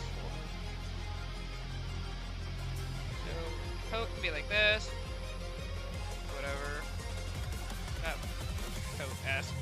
Whatever, my coat is shite, and shut up. Anyway, but you have your... If you don't want to do the coat, you can do like the shape of booty and the shape of the thigh you're gonna do like an underpart of it, and then over top of it, you have like the eyes just simply are thick. Like we just kind of have to get over that.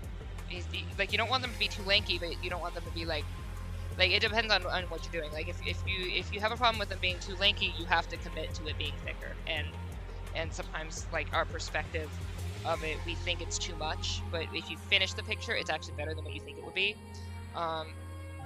Like I had that same problem with noses because I grew up on like anime, so anime had like no noses, and so when I started trying to draw noses that were like correct sizes, my brain was like, it's too big, and I wouldn't enjoy it. This isn't a good nose. Like I'd be like, this doesn't look right, and it would actually just take me some time to remember that noses actually are noses, you know. They actually protrude. That's what they do. So sometimes it could just be perception. But yeah, this is roughly about the right thickness. Take a look at it. I'm also so close to just making his limbs 6. It's all good. And you know what? You also don't have to draw in a specific style, you know? So for instance, you can have your own style of art. Like, hang on,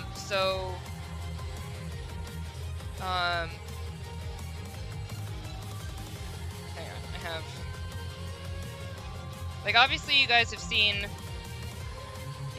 this. This is my style for the doll. And that's, like, this is its own style of art. It doesn't have to look like everybody else, you know? You could also do, like I have, hang on a second, let me see if I can find it. I have, the Superstars Incorporated, or yeah, there you are.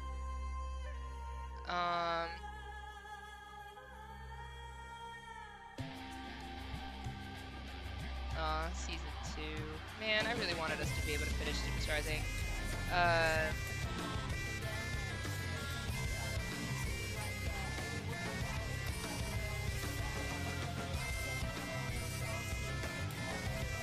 I'm gonna show you this one. This was one style that I did where I didn't have like hands.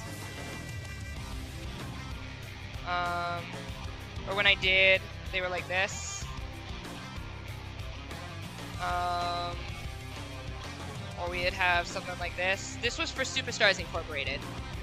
And we would do like very different styles. Like they don't have to look like the original style they came from. You can do your own stylized version of things. No team, and this is a passion project. Yeah, so I know exactly what that feels like. In the core of my being, I know exactly what that feels like. Make it look 2D, and yeah, do something, like do your own thing, like very inspired by Jaden Animation.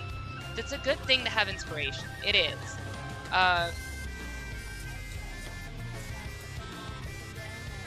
So there's a yes and to what you're talking about. So Tech is saying that, you know, I think my main problem is that I'm very inspired by Jaden Animations, and compare my art to hers, you'll see similarities, but the problem is that she has a whole team, and versus I have no team. And this is a passion project, and I'm nowhere near Jaden Animations' experience.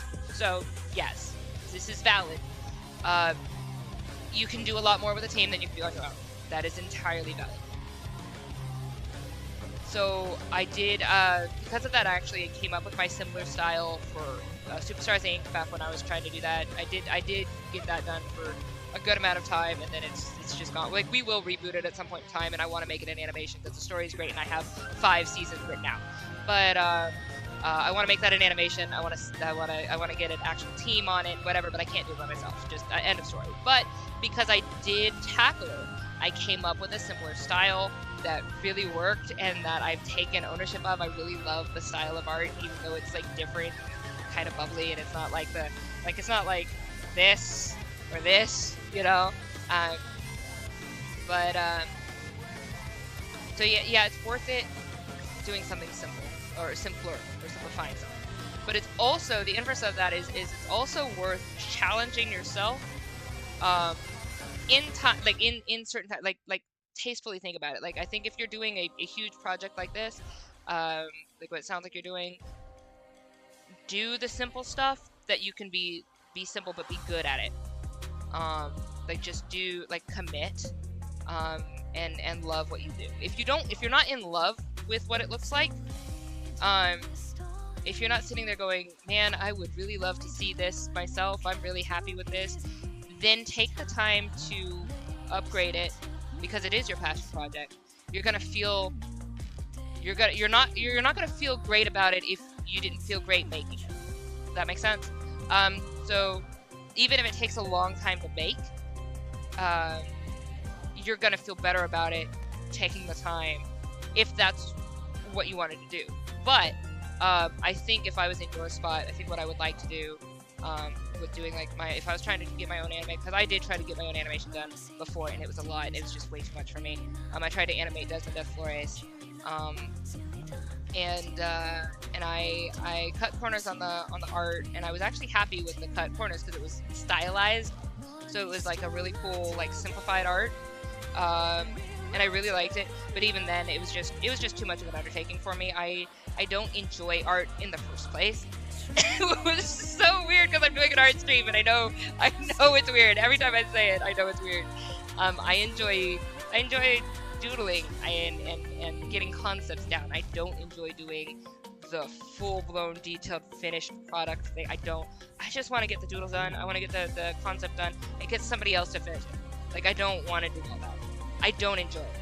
But then there's Alba, who loves, like, for instance, like my excuse me, my illustrator for Liz's Choice, loved it, like, is passionate about it, and was putting in all the details and all this stuff. Like, that's her passion, is art, and you can tell there's a difference. My passion is the storytelling. I'm gonna take the simple route. My passion is storytelling. I will take the simplicity every time, because I don't want to do any more art like that again. Oh my gosh, it was way too much. I can't undertake. I would love to do animations if I had enough passion like you have. I would undertake it. I tried. I couldn't. I have so much respect for true artists, and that's their passion. I have so much respect. It's a lot of work. I think. Wow, I've forgotten how to breathe. Is this what's happening? I think the most indulgent I've been in dipping down into, like, every detail. I've been trying to make a change on my style. And trying to make a change on my style was that one post about the blonde guy drawing, which I cannot animate. Because that many small details would be difficult to animate in the future. Yes. The more detailed something is, it's just so much more to animate. Okay, so apparently I have just forgotten how to breathe. That's fine. But the using bones for your animation is very helpful. So that you can do all the detail, but then you can just bone structure it so it'll move. I might have to. Apparently, my lungs are telling me I need water or something. And I'm looking around, like, usually I have, like, a bottle around here, and I don't. I might have to legit end the stream just because my lungs are like, nah. But that's fine. We've been here for a minute, but but I'm enjoying myself, and I want to be here. I just apparently can't breathe. Give me like 2 seconds. I'm gonna go grab.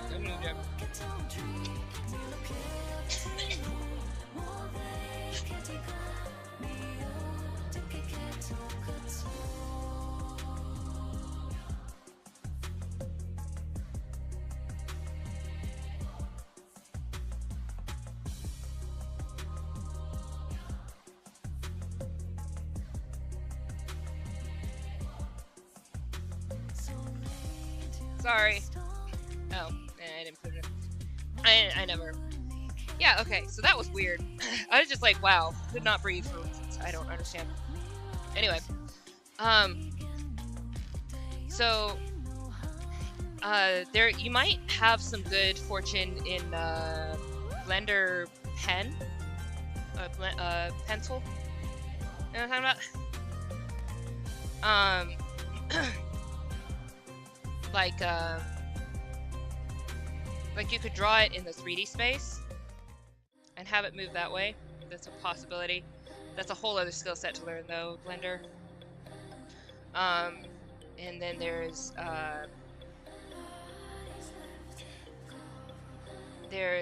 like cartoon animator. Yeah, I am gonna have to probably turn off the stream because I think I need to go. I don't actually have any more. I realized I don't have any more of my little waters anymore. I ran out, so I have to buy some. But cartoon animator allows you to do bone structures, and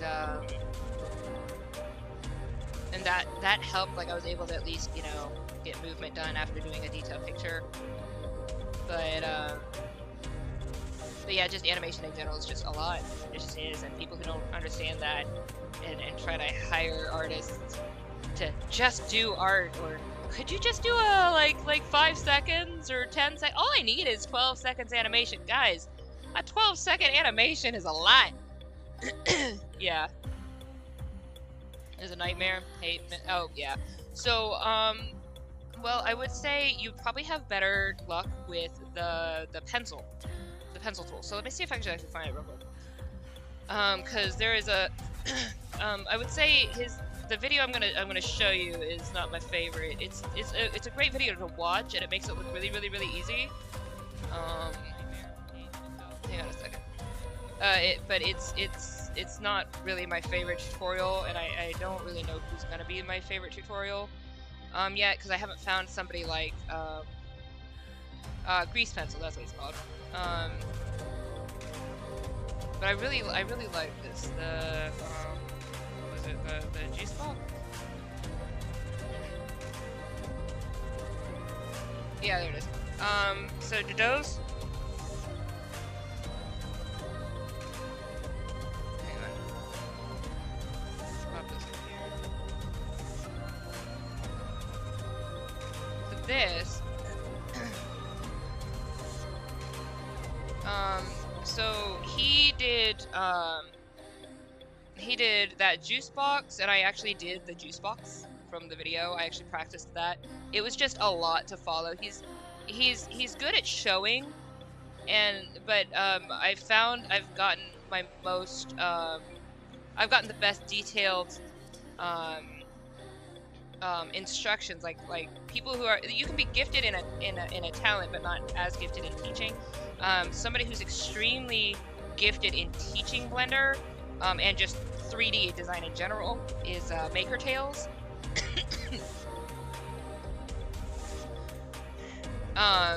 So I'm just gonna give you the link to this. It's not gonna be the 2D 3D art, but Grease Pencil is 2D 3D art, which I think you might enjoy more. So that's the Grease Pencil one, is the first one. This link here is Maker Tales. So first link is Grease Pencil.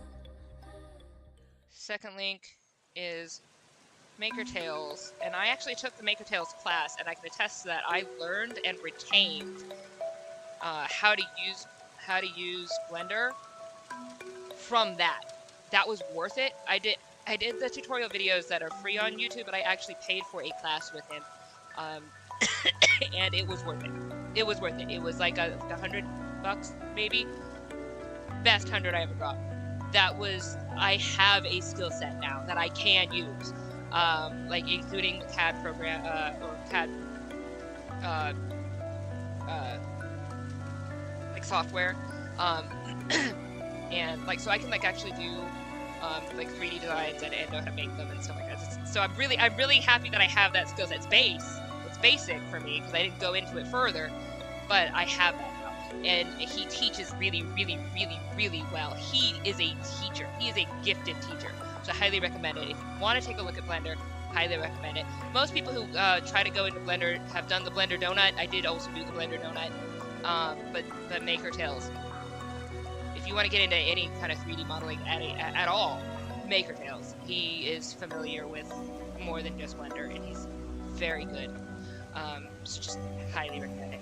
But the grease pencil tool, the reason I posted that is because like it's like having 2D art, like you can have that in a 3D space, so you get to draw it like right there on the plane, which I think is really cool. So you can have like some good backgrounds you can like manipulate and stuff. You don't have to like redraw them. You can have them on different planes, so you can move them across the screen, which I think is nifty. So I do like that, but I just haven't been able to retain what I learned from it very well, which is unfortunate. I'm sure there are better classes for the grease pencil. Let's see, you got, but it was a really cool you know, thing that I did try, and I thought that was pretty nifty. This was this animation was made entirely in grease pencil.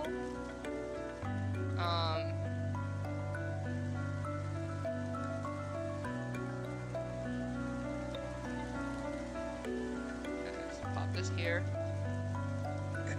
So I just figure if you want to take a look at that, it's just a possibility of things you can do. Honestly, Cartoon Animator 4 was what I was using for animating, and it was fairly I can't say easy, because just animation isn't easy, but it was easier to understand, comprehend. It wasn't as high of a learning curve. If I wanted to pursue it, I probably would pursue it in that or something like that. I don't want to. I don't want to pursue it. I don't like doing visual art to that extent. I just don't. I find it tiring. I am a storyteller. I will always be a storyteller. I will put my passion into every story I tell with all of my being. And I'm an actor and I'm a director. I'm good at those things. Those are my passions. I'm good at those. I am good at art. I call myself decent. I don't enjoy it. There's a complete difference. You can be good at something and not enjoy it. I don't enjoy it. I enjoy the ability to do it when I need to. So I enjoy the ability to give a concept and put a visual to my mind. I hate the process for most of it. Like I know I will do the doodle part, but once you try to get me to do all the little details, I'm like, I did it once, and I gave that picture to my godchild, and never again. My godchild has the most detailed picture I have ever drawn in my life. It is an incredible piece, and I love it to pieces, and I think it's fabulous, and I'm very proud of it. I will never do it again. I will never do it again. That was enough. I've proven that I can. I don't want to. I do not want to. I never want to do it again. It's a great piece, though. Actually, let me see if I have it. I posted in the Discord the process of it. I didn't post the full image. The full image only belongs to my godchild. But here's the full image of how much detail I put into this thing. Let's pop this up here real quick. Paste. Boop. Turn you off for a minute and show this. This thing.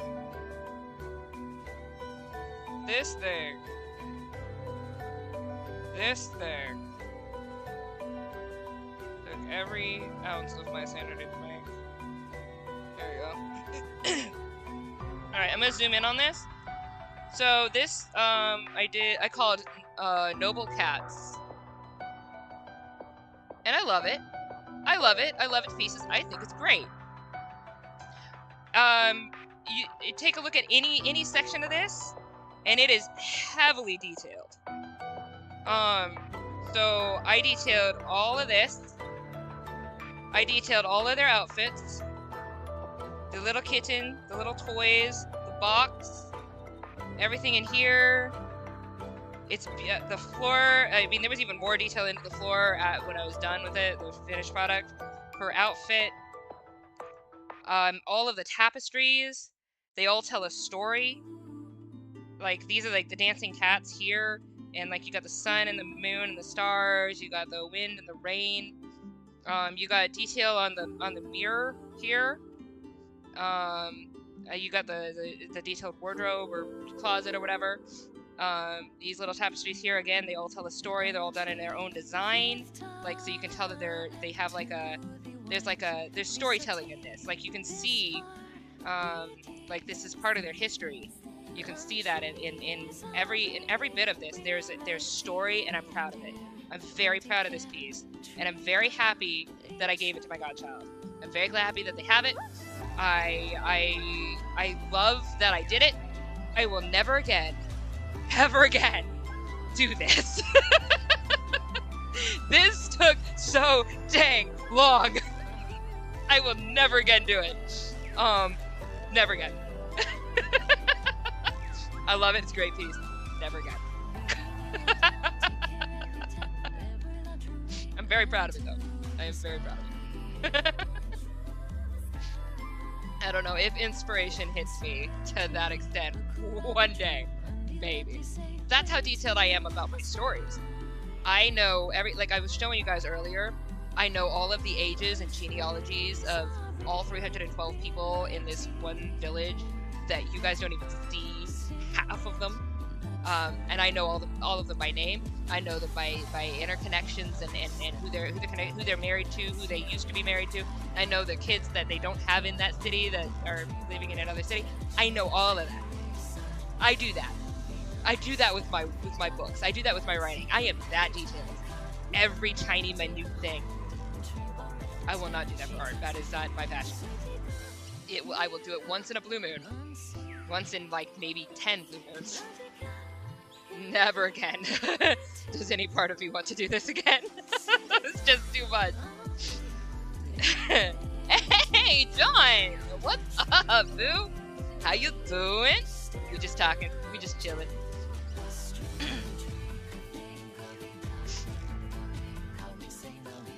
I spent 8 hours doing it before, and even though it's still exhausting, I still love doing the art and the detail stuff. For detail, for me, as much as I love art, I honestly always just looked on Clip Studio assets and downloaded free stuff. Yeah, that's totally fair. But also, art already takes long enough. To be fair, yes it does. Like making the backgrounds and stuff like that is fun, but yeah. So yeah, I agree. You're writing chemistry. Ooh, I love chemistry. But by writing chemistry, like, are you writing a paper for chemistry class, or you're just like, hey, I have these chemistry formulas that I am now writing? Are you a chemist?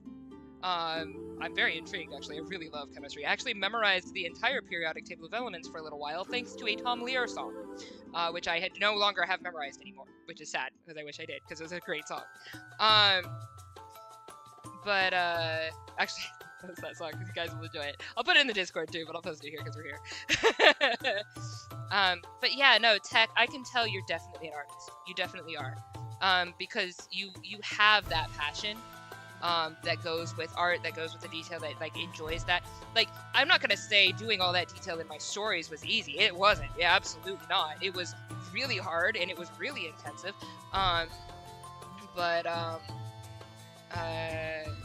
Was it table of elements? Thank you. Sorry, I'm trying to spell at the same time as I'm being stupid. This is the elements song. Yeah, here it is. Okay, so I'm gonna pop this in here. Tom Lear was so fun.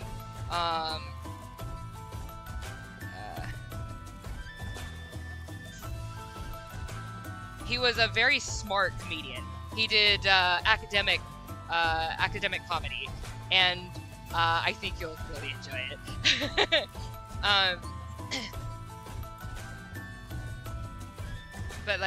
But yeah, to Tech,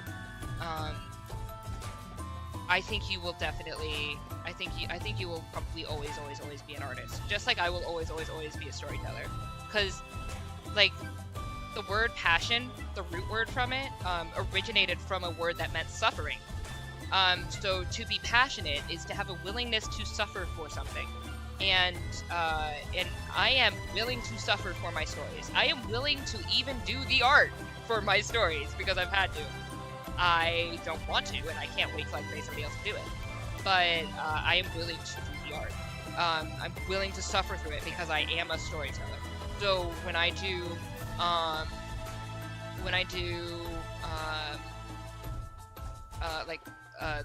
the Times of Glory piece took so much research and so much reading, but I just loved it all. And producing Times of Glory now is a lot. Like I even canceled a stream trying to get this thing done on time, and I just couldn't, and I threw down with everything I had in me to try to get it done. It's just a lot of work, and yet I love it. I will scream and tear my hair out, but I will do it again because I freaking love it. And I love my worlds and my people, the ones that I write about. I'm so passionate about them that I will sit there and write down the genealogies of 312 people in one village that you see 10 of, and I will write them. and because I love it. It's my passion. So I would just do that all the time. So I think if you will do, like, if you sit there and you're like, man, I love anime. I keep getting inspired by this. I keep wanting to do this. That's your passion. You're willing to suffer for it. You're willing to see it through. And that's what makes creatives amazing. And we were on my soapbox earlier about creatives versus AI, but that's why the world needs creatives right now more than anything, because we need that passion. Discipline and passion are very close, and yes, it is. Yes, they really, really are. You need both to excel any of them. Also, I think I'm taking into account the script a lot more because I want to make people laugh, and I'm taking inspiration from a storytime animator I've been watching for called Something Else YT. Okay. Oh shoot, I didn't shout out. I forgot. I didn't want to say his name wrong because my brain was brain fogging. But let me pull this up because I need to shout this guy out. Y'all can show him some love, please. He's not subscribed to this channel, but I think he's an incredible person, and I think you guys will like, especially Tech. I think if you guys haven't like connected, you should, because he's got like a lot of stuff that I think you'd be inspired to just by. There we go. Here we go. I'm making sure I said this right. Does Mr. EJC on YouTube? He is a young creator and has been he's been doing his best, and I've been seeing it, and he reminds me a lot of you, Tech. And I think that y'all would get along. I think you guys would really inspire each other, if anything, or just, you know. But I've been watching him. He was talking about how, like, on one of his posts lately, he was like, is there ever something that you were happy about but it also made you angry? And he was happy to get like about 2,000 views on one of his videos, but he still only has like 270 subscribers. And I was like, you know, it's the numbers don't show value, and that's a thing that a lot of creatives right now are gonna have to remind themselves, because for instance, with AI and the production of AI slop and all of this right now, you've got these slop videos that don't mean anything, that have no depth, and weren't created by a human at all, and they're getting millions of views, and that doesn't equate to value. It doesn't. And there are other things like being a content creator and making videos where if I get a lot of views, but then I get like none of that translates to subscriptions, that doesn't mean that they didn't like what I did or they don't value me. They just didn't subscribe. And that doesn't mean that what I made wasn't good enough to subscribe. It just, a lot of people honestly just don't even think about it. They just watch videos as they pass by and they just keep moving. And that's just a thing, you know. You can't look at numbers and use that to equate value. And as we get deeper down the rabbit hole of this AI stuff, the world is going to long for authenticity deeper and deeper and deeper in its core. Because right now, things are being run in the media by corporations that are willing to accept AI. I'm not willing to accept that. You can tell and I have written about it. I am fully upfront about it, and I respect anybody who cannot watch my Times of Glory videos because of it. But I have used Gemini AI to help me get the images I need in order to get them out in a timely manner. There are two reasons for this. First of all, I'm not having Gemini AI figure out what my character looks like and come up with the idea. I came up with the idea. I know my character. I know you're blonde with green eyes, and I know your outfit, and I want it exact, and it's usually not producing exactly what I want, so I keep having to fix the prompt to get it exactly what I want, because I'm not accepting less than who I imagine. But I can't pay an artist. An art is worth money, and I'm not gonna be disrespectful to an artist and say, hey, just work for me for free. Can you just draw this? I'm not gonna do that. Like the fact that Eddie's even working with me for free to help me get these videos on the editing side done, it's a lot of work. Both of us have full-time jobs, and then to actually add a full-time job of these video edits is a lot, and yet he's helping me out. I'm tremendously blessed about that, but I cannot wait till I can make freaking money and an income so I can pay him, because I need to bless his life. But I want to redo Times of Glory. So right now, the way I'm doing Times of Glory is like a proof of concept of saying, I wrote the story, I created all these characters, I had to get help to get the art for it because I physically can't draw all that. I just physically can't. I just physically cannot. But I'm using it as a tool, not as the creative. Like, I'm not saying, hey, come up with what this thing looks like. Design this for me. Design that. I've designed it in my head, and I need you to do it right, and you're not doing it right the first 10 times. It's driving me nuts. That's what I'm battling with the AI right now. So, like, I can't wait till I can work with an actual artist on this stuff and get something that's actually good, that makes sense, that I love, and that goes above and beyond what I ask. Like, I love that about working with people. And so as soon as I have the money to do it, I am not working with AI ever again. Cannot wait till I don't have to. But in the interim, there's just, I have to have something. I've been sitting on this story for 12 years. This story has been done for 12 years, and I've had no means of producing it until now. So I just didn't have a means. And so now I'm like, okay, it's time to go full throttle. It's time to show people what my mind could do and what my mind can create. And this story is amazing, and is a puzzle, and is a riddle, and it's so passionate, and it's the human experience in verse and fairy tales, and it's so good. And I'm just adding these visuals so that you guys can follow it, because hot dang, there's so much going on, and it's done in verse, and it's done like a riddle that if I don't give you visuals, you're not gonna know. I mean, you might know, but it's really hard to. It's not hard to follow, but it's gonna be harder. I want to help people follow the story because I wrote the story for people. But this is going to be a concept piece, so I'm going to reproduce Times of Glory. I am actually in the process of connecting with people to turn it into maybe even like a puppet, like created using puppets. Oh my gosh, I would love to do that. There's a guy who lives down the street, not down the street, but kind of down the street for me, that I might be able to like get on this project. It just needs to be funded, because to get his puppets in there and to get all the acting and the video, there's a videographer that's kind of local that I want to be able to get that done. Oh, I want to do that. Like, I want to get like an actual true production of this and do it kind of like Henson style. But until I can do that, I'm just using what I can. And I'm not going to condemn other people for using what they can. I'm going to condemn the slop. That slop is bullshit. Okay? That slop is bull. That is BS. That is not creative. That is not even trying to be creative. That's literally just trying to work the system and algorithm to get yourself a quick buck of useless BS that is messing with our entire society.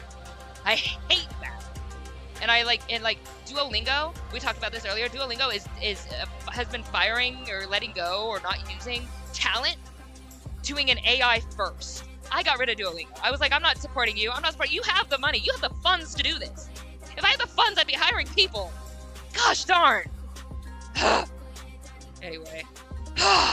It's just... Okay, let me read this. I already did this soapbox, so I don't need to do this soapbox again. But I just... Alright, so... if I ever see a spike in views, even though that's not what I'm going for, I will still be excited. Absolutely.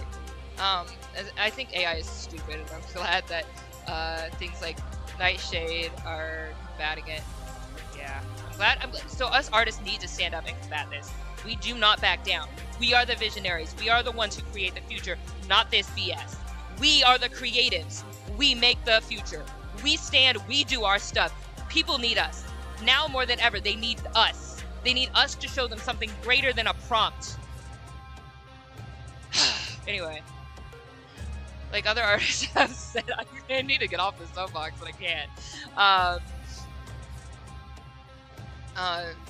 Like other artists have said, like for real artists, every little detail put into the piece was thought about, and it was a choice or subconscious choice that's put there. It's based on every experience, and it's the fact, that they can't be used for reference because of their problems, and you'll never find the artist that has the style, most likely either.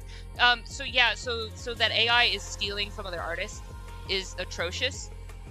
So what I want to do is I want to make a production company that literally only uses authenticity, only uses humans, and uses humans that are people who have been forgotten, who have been categorized, who have been labeled. I want to get the minorities. I'm also going to offer to the majorities. I'm not going to like disproportionately, cut out any people group just because you're popular or not popular. That's not my intention. But my intention is to physically seek out people who have, for instance, if you have a disability, like if you're blind, or if you're deaf, or if you are immobile and half of your limbs or something like that, like, but you're talented, and you, like, if you're an actor, or you're a creator of something, you're an artist or a dancer, or I want people who are people who have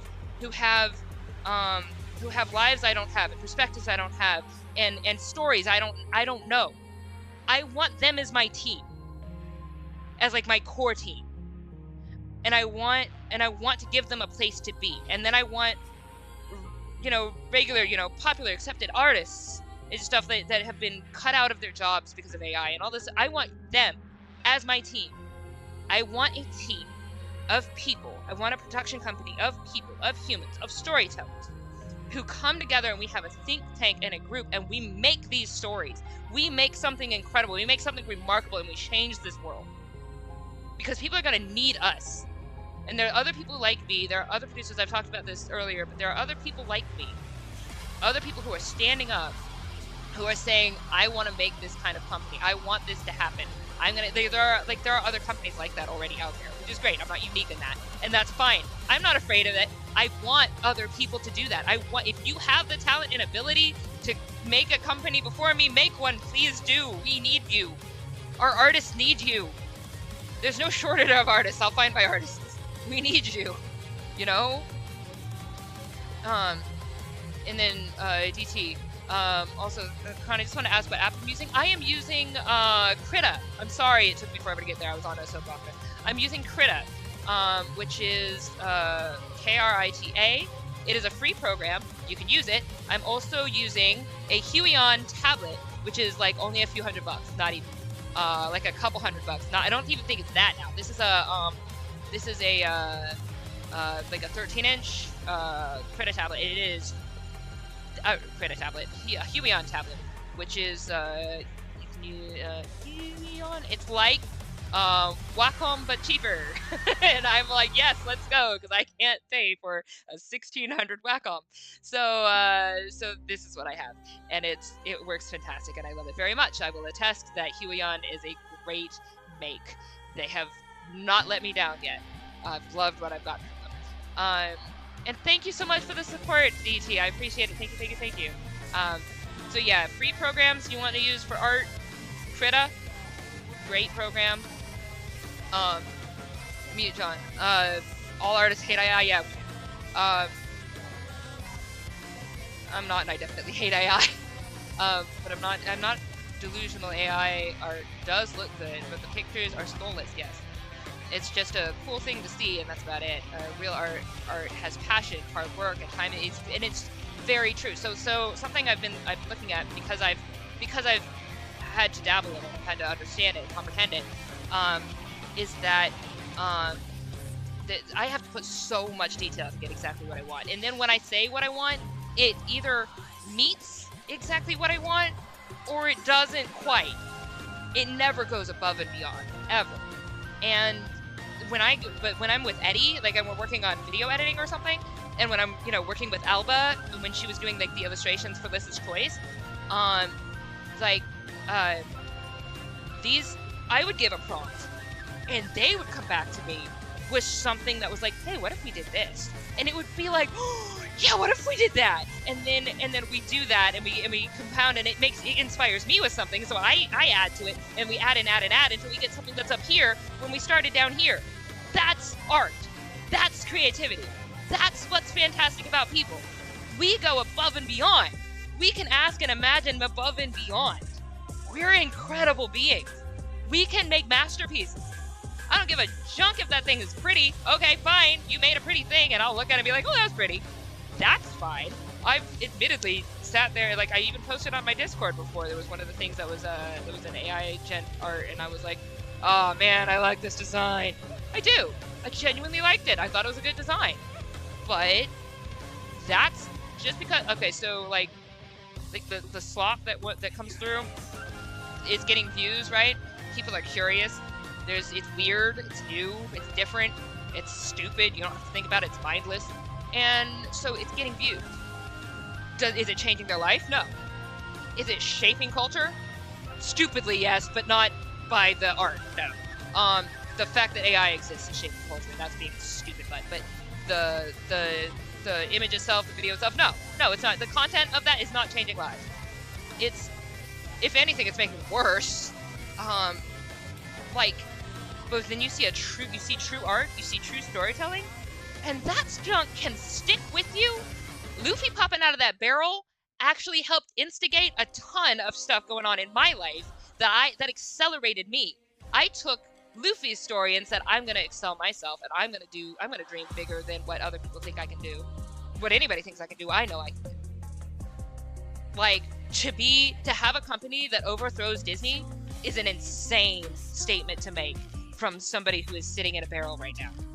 I know that I'm in my barrel. I know that I'm in a little canoe, a dinky canoe, and I have one person on my team, and he's Eddie. He's my Zoro. That's what I have. But you know what? I found my Zoro. And you know what? I'm gonna get my crew. And you know what? We're gonna be awesome. Because I'm doing this for the rest of my life until I either make it or I die. End of story.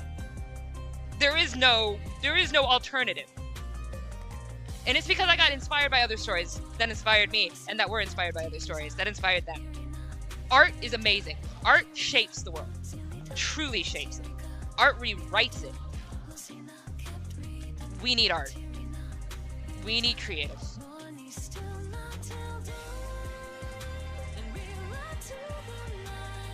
Honestly, just a random thing, but my end goal for being creative and artist is get an audience who enjoys my content, hopefully meet people like Jade's animations.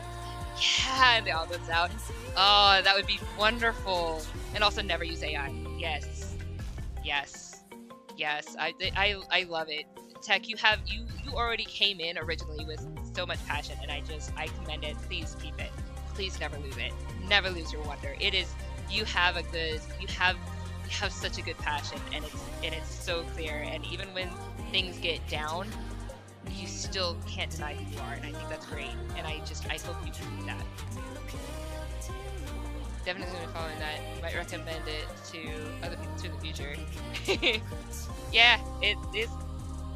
Oh boy, this has been a journey. I think one of the things that just fascinates me, and something that I wanna keep or instigate in my company is, okay, let me back up. I gotta say this right. So something I have noticed about society is that when you're pro something, you have to be against everything else. And I don't want that in my company. And I don't want that in my people. You know, in my community. We've talked about this in Discord. So, and even if you're against something, that doesn't mean you have to be against people and human beings who have participated in something as well. This is bizarre to talk about because I've just talked about my soapbox on AI, but I want to say this to say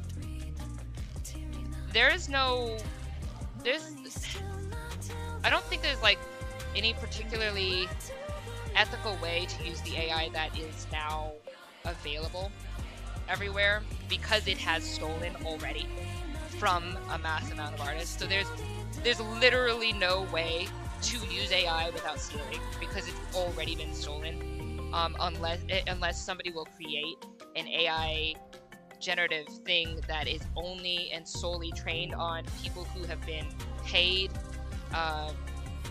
royalties or something to submit their art to train it. Like, outside of that, this is not an ethical way of using it. Or there's nothing ethical about it, I would say that. But the inverse of that is that I have, you can see Times of Glory. I have used the AI. First of all, when I first started using it, I didn't understand all the ins and outs of what it was doing, to be fair. I just knew that I needed a picture and it could make a picture, okay? The more I learned about what it did, the more I hated that this is what I was using, but I also couldn't figure out another way to do it. And I think if the tool that's available, I'm using it as a tool, I give myself at least that I'm not telling it to do, I'm not telling it to come up with the idea. I am the idea, I am the dictator. But, and I do try to make sure, like, I'm not using things like, hey, draw in Studio Ghibli's style, or draw in this person's style, or that, because that's just villainous. Like, I'm using things like, I need something that looks hand-drawn, watercolored, do this with this hair, blonde, green eyes, need this outfit, do it. I don't know. I completely understand where people will, I understand if people just completely hate me and that I did it. I can comprehend that. Because the more I know about AI, the more I dislike about it. But I'm not going to hate other people who have used it. Because I understand what it's like being a creative and having to wear every single dang hat, and you can't wear them all. And like, I can't be the artist and the videographer and the sound and the writer and I have done it, but it takes so long. It's not feasible. It's just not. It's not feasible. I can't run a channel with it. And it's there's like, I don't know. It's like you're in a rock and a hard place, because other people, like, you're like, there's so much. I have to meet the content, and you're like, I can't make. I've told you, I've sat on this on this story for 12 years because I had no means. I finally have a means. I finally have a way to make this story. And it's like, I'm like, please God, just let me use this to get funded so I don't have to use this again, if that makes sense. Studio Ghibli AI trend was horrible. Yes. And it surprises me so much that the owner didn't sue. It should be revolutionary if that lawsuit did happen. Yeah, could have changed art forever. Especially since Studio Ghibli puts so much work that they do. It's so much passion into their stuff. Like, it's awful that people would just be like, oh, I want this in Ghibli stuff. They worked so hard on that. Like, I don't know. We're just in a weird time. We're in a time where I think we need to extend empathy to people who are still figuring out. I mean, maybe this just sounds like, hey, please give me empathy. I'm not saying that. If you cannot watch my stuff until I can only have an authentic group, I respect it 1,000%. I respect it 1,000%. But I think we should extend empathy to artists who are doing their best, you know? And yeah, I don't know. I think this is a time for us to love each other, help each other, encourage each other, guide each other, give each other information that they maybe didn't have when they first started out. Hey, John, heading out? That's cool. Yeah, we're probably gonna be winding down here in a bit. We're right at about 7, so this is about the time I'd be closing the stream. But like, yeah, I don't know. This is a time to do our best not to hate, because I think hate accomplishes nothing toward people. Hating people accomplishes nothing. I think what we need to do, what we need to focus on, is not everybody we should hate, but everyone that we should love. And our artists are going through it right now. There are other people who are like me, who are stuck, who just, they didn't know how else to get their stuff done. There was an outcry in regards to one of the film theory video coverages of a channel that did basically AI generated video, I believe, is how I understood it. And the storyteller is a storyteller, but they couldn't do any of the art at all, and they created, but they said, you know, debatably created, because it was AI generated, this story, this layout, that the story is fascinating, and it goes into a whole bunch of deep places, and they had a style they committed to, and all this stuff, but it was AI generated, or heavily AI generated. And there was a big hate about that, but I could empathize, because I understood, as a storyteller, not being able to pay the people to help you with your story, living in a time where people won't read, and how many things are against. I'm trying to get a traditional publisher. Do you know how many followers I have to even get an agent, a literary agent, to look at me, to consider me? And yet you need the agent to get more of a following. And there's so much that's against the creative community in creating. I don't think we need to be against ourselves too. If you can't support a way something is done, that's fine. But be careful not to tear down what's good. Encourage them toward where they need to go so that they can get better. I don't know. Okay. I don't know. There's a reason for saying all that, but I'm just gonna... I don't like the hate. I don't like the hate. I don't like hate, period. Period. I just don't. It's okay to not support. But don't tear down a person who is literally trying their best. If there was no passion in it, I could understand it. If it's like one of those slop AI things, I can understand it. Because that's just slop, and it's obvious. But when there's legitimate passion and thought and you're really doing your best, just be careful. Okay. Anyway. So I post so randomly because inspiration after working on scripts, audio storyboards, animation, character designs, and it's just very difficult to do all that. Yeah. I think if you can, you should also participate in Art Fighter. Ooh. They could get more eyes on you and help you reach your goal. Maybe. I'll take a look at it. An audience and eventually get funding from it. I mean, even though art isn't like my passion, I do it. Like, if it's something that'll help, I'll take a look at it. Thank you for the suggestion. Take a look at it. That might be fun. I like fun, and I like connecting with other artists. I think y'all are amazing. I think y'all are amazing. Anyway, we've had, I think, a productive stream. It's been fun. I've been enjoying talking with you guys. I got on way too many soapboxes today, but that's fine.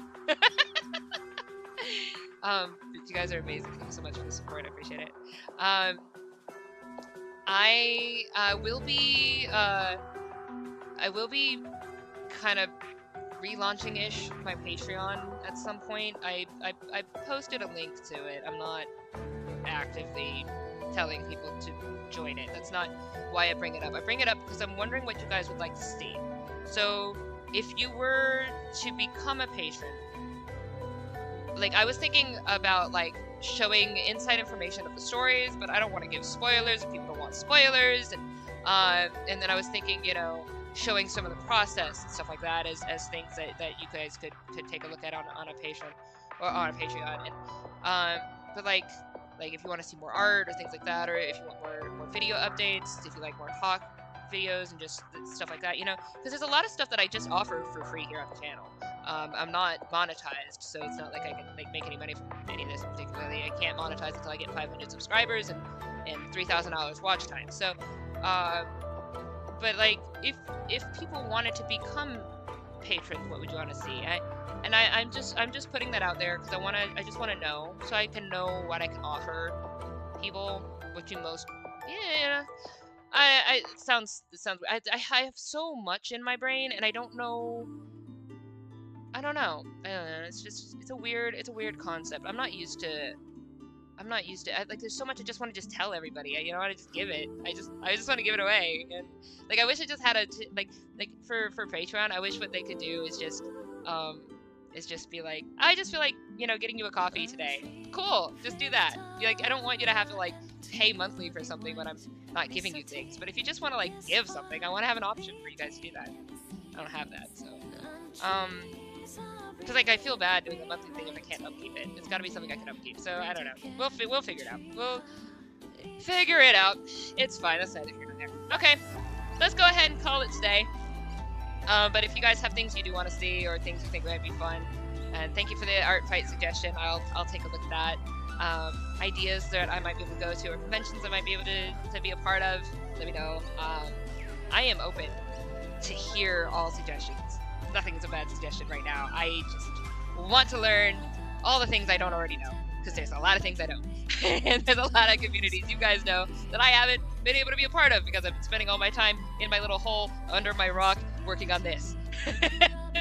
So I'm open to suggestions. Don't forget that we do have a Discord.